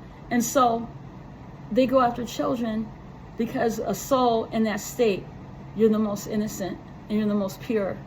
And you can even remember this connection with God, and they want to destroy that while that soul's in that innocent state. Can you imagine that? You can imagine that? And people will find out about it and still stay loyal to the Illuminati. Even if they hate what they do, or normally they would never go for anything like that because they're afraid or because of their money and their clout. So that's where I'm coming from with this, is I'm dealing with a lot of devastation over this case and this situation, because I'm saying allegedly because I have to be careful, you understand? But there's something to this incident with these basketball players and what I'm saying. The details I'm saying could be wrong, but something's gone down. And this goes on all the time with celebrities and with children, and the child doesn't have to be famous.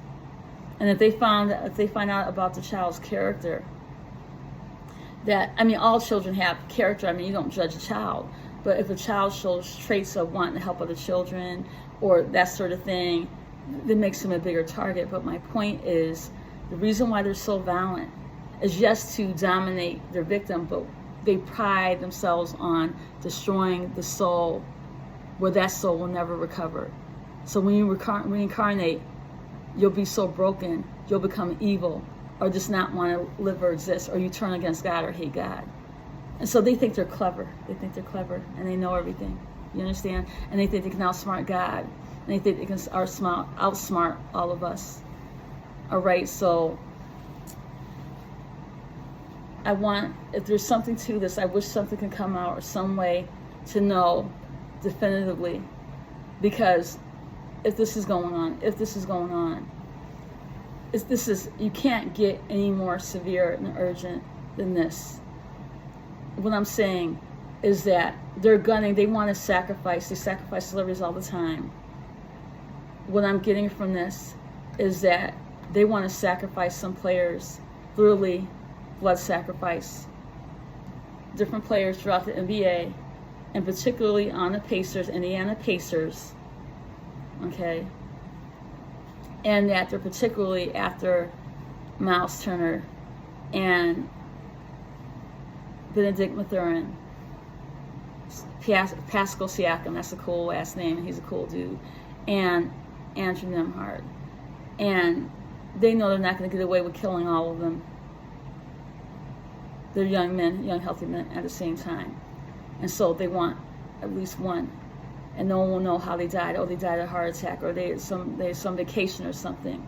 And the one they're gunning for right now is Andrew Nemhard. And it's because of his skill. All of them have skill because of their personalities, and they're all amazing players. But on top of it, his character, it's his ball playing first. But they're all great ball players. And so, a lot of them have great character. And his looks have become a problem. And they want to turn him secretly into a sex slave and make him die off in obscurity and humiliate him. That I'm getting this from other places. It's not coming from my ideas and me assuming this. Okay? I hope none of this is true. And I hope all this dies out. I hope this video, I'd rather it become obsolete, what I'm saying, and that these players are fine. But remember that the season for basketball, it starts October 21st, right? October 21st.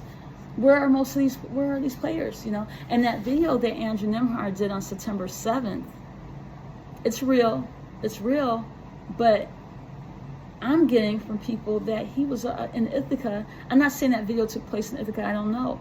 But during that period, he was already in Ithaca, being housed somewhere. I don't want to believe all that. It's crazy. I don't want to believe that. I don't. And so I hope that I could say that, that video I did, that was a bunch of bullshit. It was a bunch of rumors, and I'll be glad if it's not real, okay? But in case it is, there's going to have to be investigations and help from outside of Ithaca, outside of New York State even, but definitely from outside of Ithaca, New York. Because all these people, it's like a big procession of Satanists. And even people who aren't in the religion, they're paid off. And they gang stalk people. You should see it. It's absurd. Okay? And unfortunately, they recruited a lot of students. A lot of college students are involved because they promised them, look, a lot of people are talented. A lot of people are going to be successful. But if you want to guarantee and you don't want to risk any chance of not accomplishing what you want, you have to go through us. And we call the shots. And we'll help make your career. We'll guarantee that you'll be a successful doctor, lawyer, or whatever. and you'll have all this connection, all this extra money. And your student, if you're struggling for a little extra money, you know, get in with us. They recruit a lot of black people, a lot of black kids, but Asians, everyone. And so, no, I would never say that most of these students are in on it, but a lot more. I don't know about if they know about these basketball players, but what I'm saying is that the Illuminati, these white, wealthy, evil, sick, murdering ass men, okay, and there's no words worse, bad enough for them. And I'm holding my tongue because I have a little bit of a cursing problem. I do. And yes, I believe in God and the Almighty and the Holy Spirit and Jesus Christ and all that. It's just an old bad habit that I have that I'm trying to clean up. And so I'm doing pretty good in the cursing arena so far.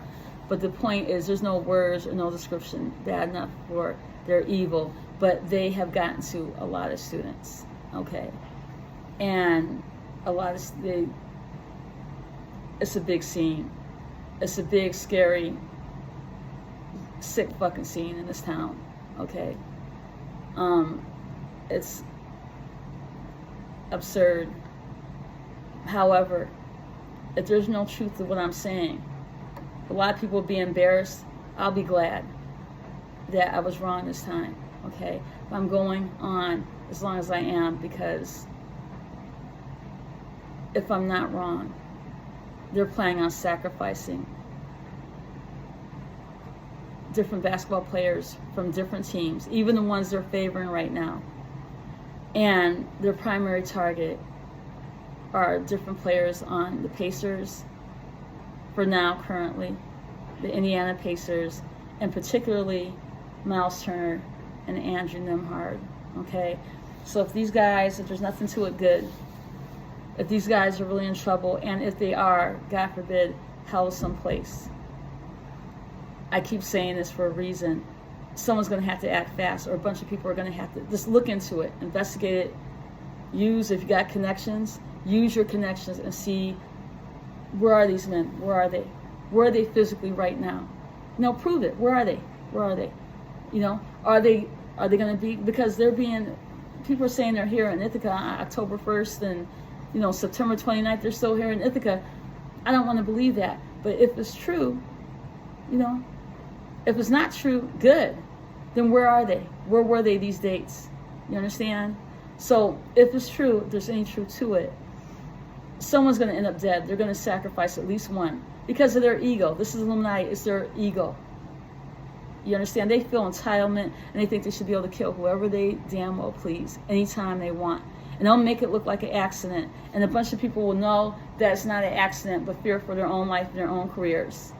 Or maybe through initiations and blood rituals, once, you know, righteous person, righteous young man, dude, or female woman are now evil and become indoctrinated by the ways of Satanism and Satanists, and about being cruel and sadistic, and that's what makes you powerful. No, love and compassion is what makes you powerful. And don't forget that.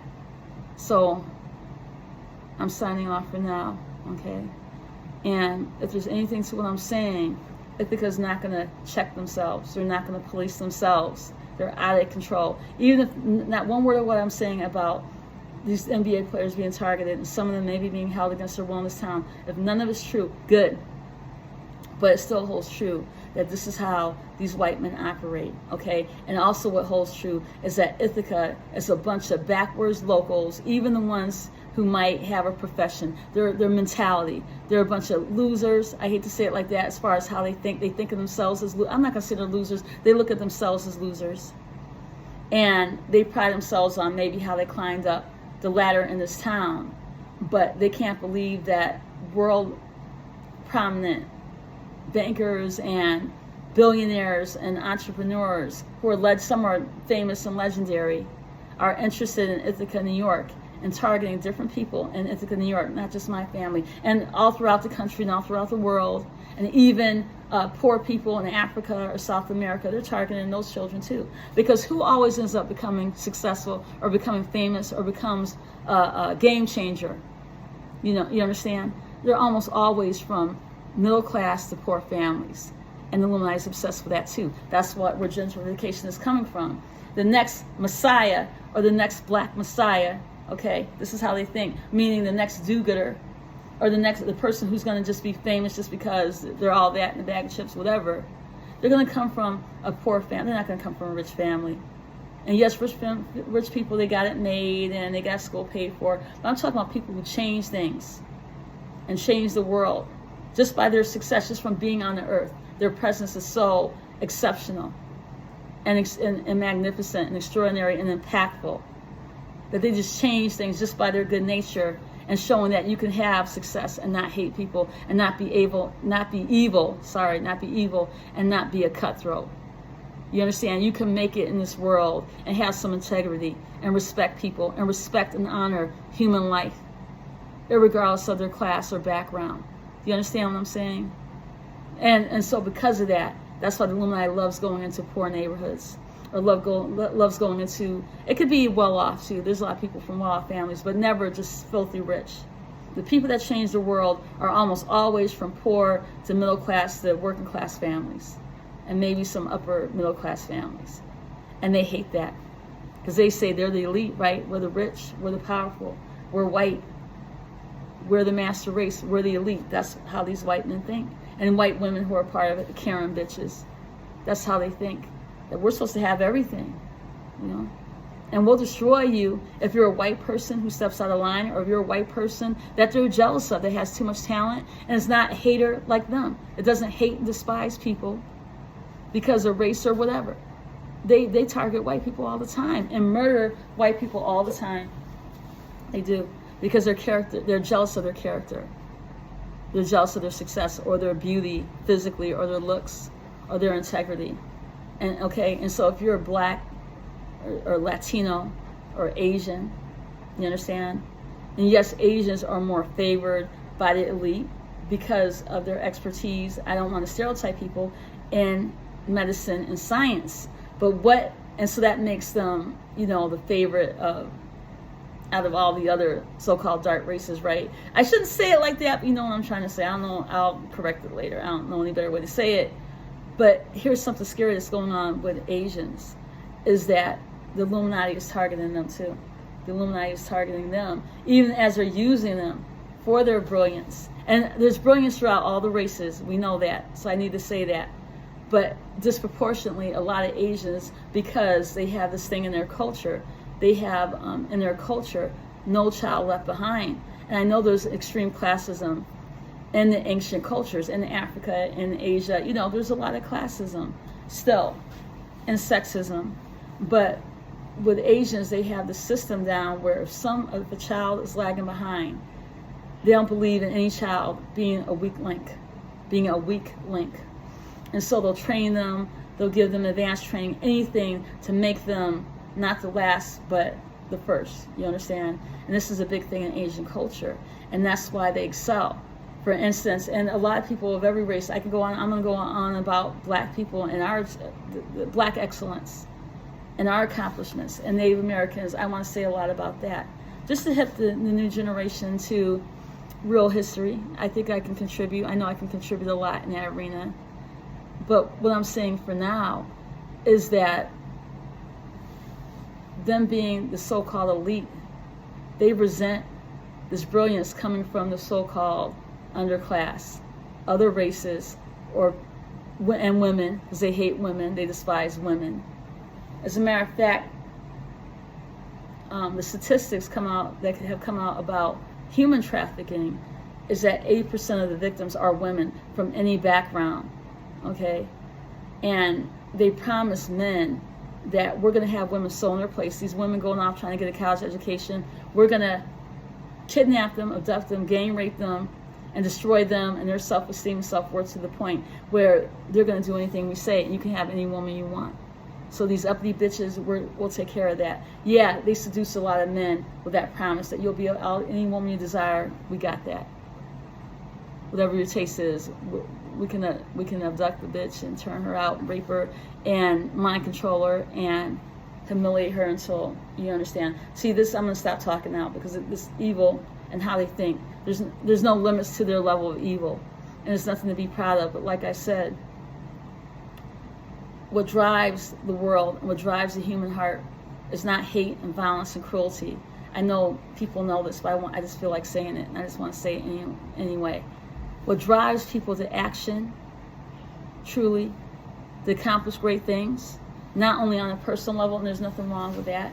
If you know, your destiny or your dreams are more personal, there's nothing wrong with that.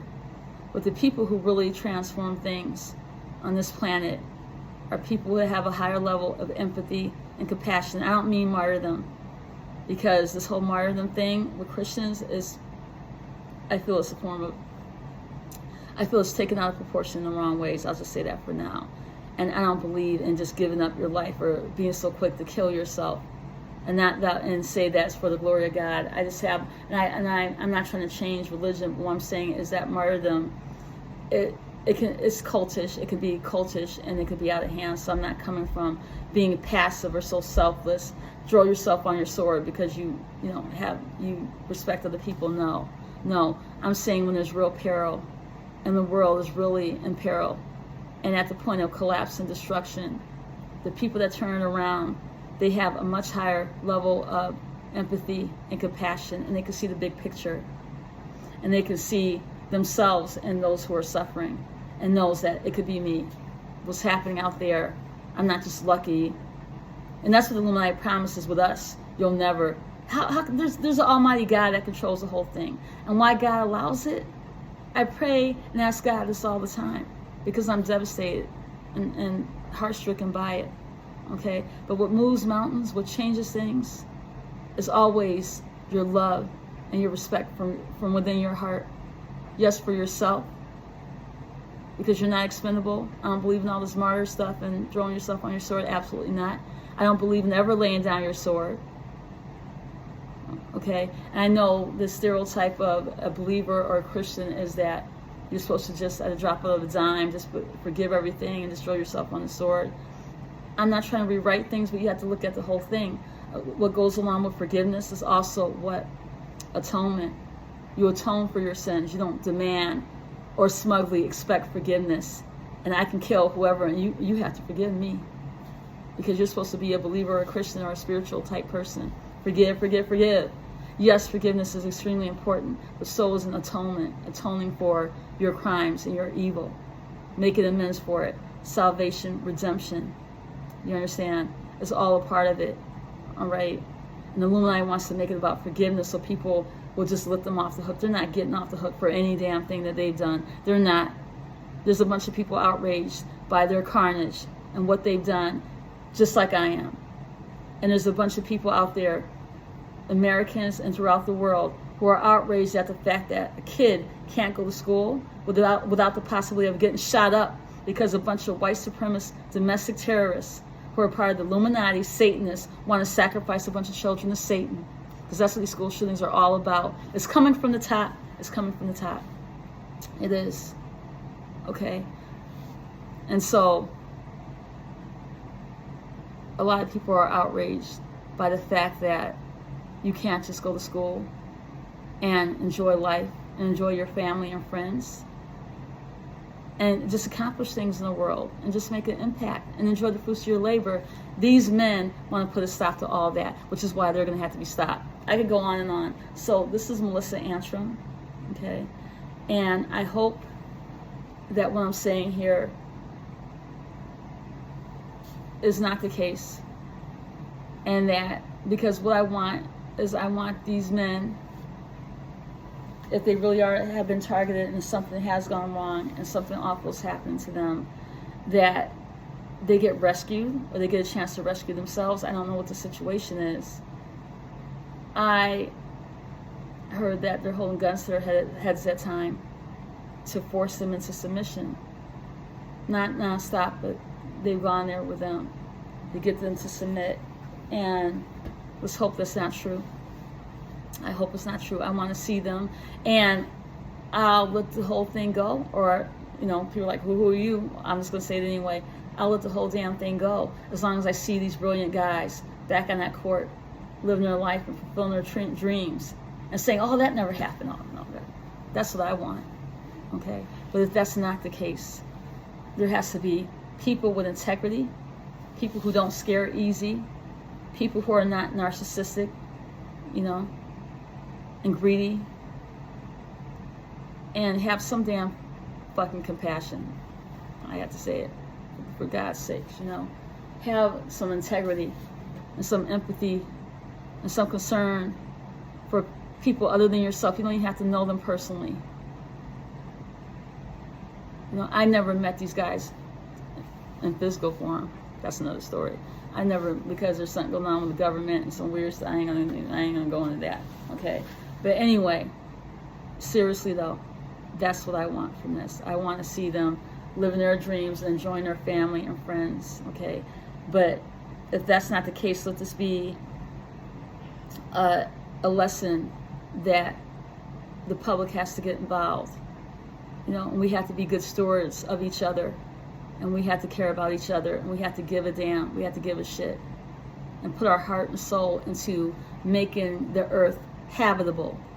Because the cabal, the elite, which is a bunch of bullshit, and these white supremacists, the elite, rich white people, mega rich white people, and the 13 families who are running the whole world, so they say, can exalt themselves over the rest of us and look at it look at the rest of us as a joke and expendable.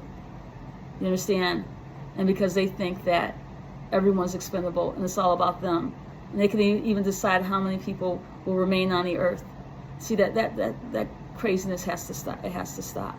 It has to end. Okay? And so they want the earth. They want the earth to be non-inhabitable. No, or I should say inhabitable. Inhabitable. And we have to make the earth habitable, meaning everyone can walk this earth and marry, have kids, or whatever they're into, and enjoy life and go to school, and elementary school, middle school, high school, college, and not have to worry about a bunch of sick fucks lying there and wait, watching and picking targets for fun and who they're going to kill next. And no matter how famous you are, successful you are, how the top of your game you are, they can get you and kill you just because they want to. That has to stop, okay? And we, the people, can stop it. With Ithaca, New York, this place is just a small little dinky town, and it's the only reason why I'm here is because my ass is broke and stuck, okay? And I do have sentimental connections to this town, and I love growing up here. It was, you know, but at the same time, I would have been moved on. But life happens, things happen. And even though that's the case now, of course, me and my big brother have no intention of staying stuck in life, okay? But there's something more, even more important than that, and that's survival. And you see how the earth is in peril and all the protests, because it has to be that way. You can't let sick, psychotic people run the show and decide who lives and dies for kicks, okay? So that's it for now, all right? Remember, Ithaca, New York is not going to police themselves. There's no justice here. There's no system here. There's no infrastructure here. Everyone, most people, I should say, are either influenced or afraid of the Illuminati, or these rich white men. And if someone could be held captive who are as prominent as a bunch of professional basketball players and stay hidden and no one care or know about it and everyone be in on it, it would be Ithaca, New York. Okay, that's it for now. So outsiders, if there's truth to what I'm saying, if there's anyone that can investigate and find out where these men are and make sure they're okay and they're free, okay? If Andrew Nimhart ends up dead, because I'm doing this so no one ends up dead, you'll know who did it and where he was. That's what I'm saying, okay? So they better not even think about offing him or Miles Turner or Al Halliburton or anyone else, or Mathurin or anyone else, and Siakam, because they're mad that he survived all the atrocities that go on in Cameroon and had this amazing journey. And Illuminati is jealous of that. They're after him too. I'll leave it at that, okay? If this is true, it would go down in Ithaca, New York. It would go down in a lot of places. This would definitely be one of the main places. That's how bad this town is, and how stupid, and how, I don't even know how to go in. I'm not going to even go into it anymore. How depraved and how insignificant people in this town feel, and what they're willing to go along with it feel important and significant and relevant. Do you understand what I'm saying? So they're not going to, if anyone that knows about this, if this is happening in Ithaca, there's no one coming to help them. hopefully I'm that one person. No, but I can't. I'm not in a position to do much. You understand? And it's going to take more than me talking about it. Okay? There has to be a bunch of people who know these men or have some kind of authority in society, or just a bunch of people who just get together and want to inquire. But it's going to have to come from the outside to get this to stop, if the situation is indeed going on. Okay? And so what I'm trying to do is appeal to anybody, if there's something to this situation, if there's anything to it at all. And if there's not, this is a great discourse on how the Illuminati works and what they're capable of and what they've already done and how they operate. Okay? So that's it for now. I love you all. God bless you.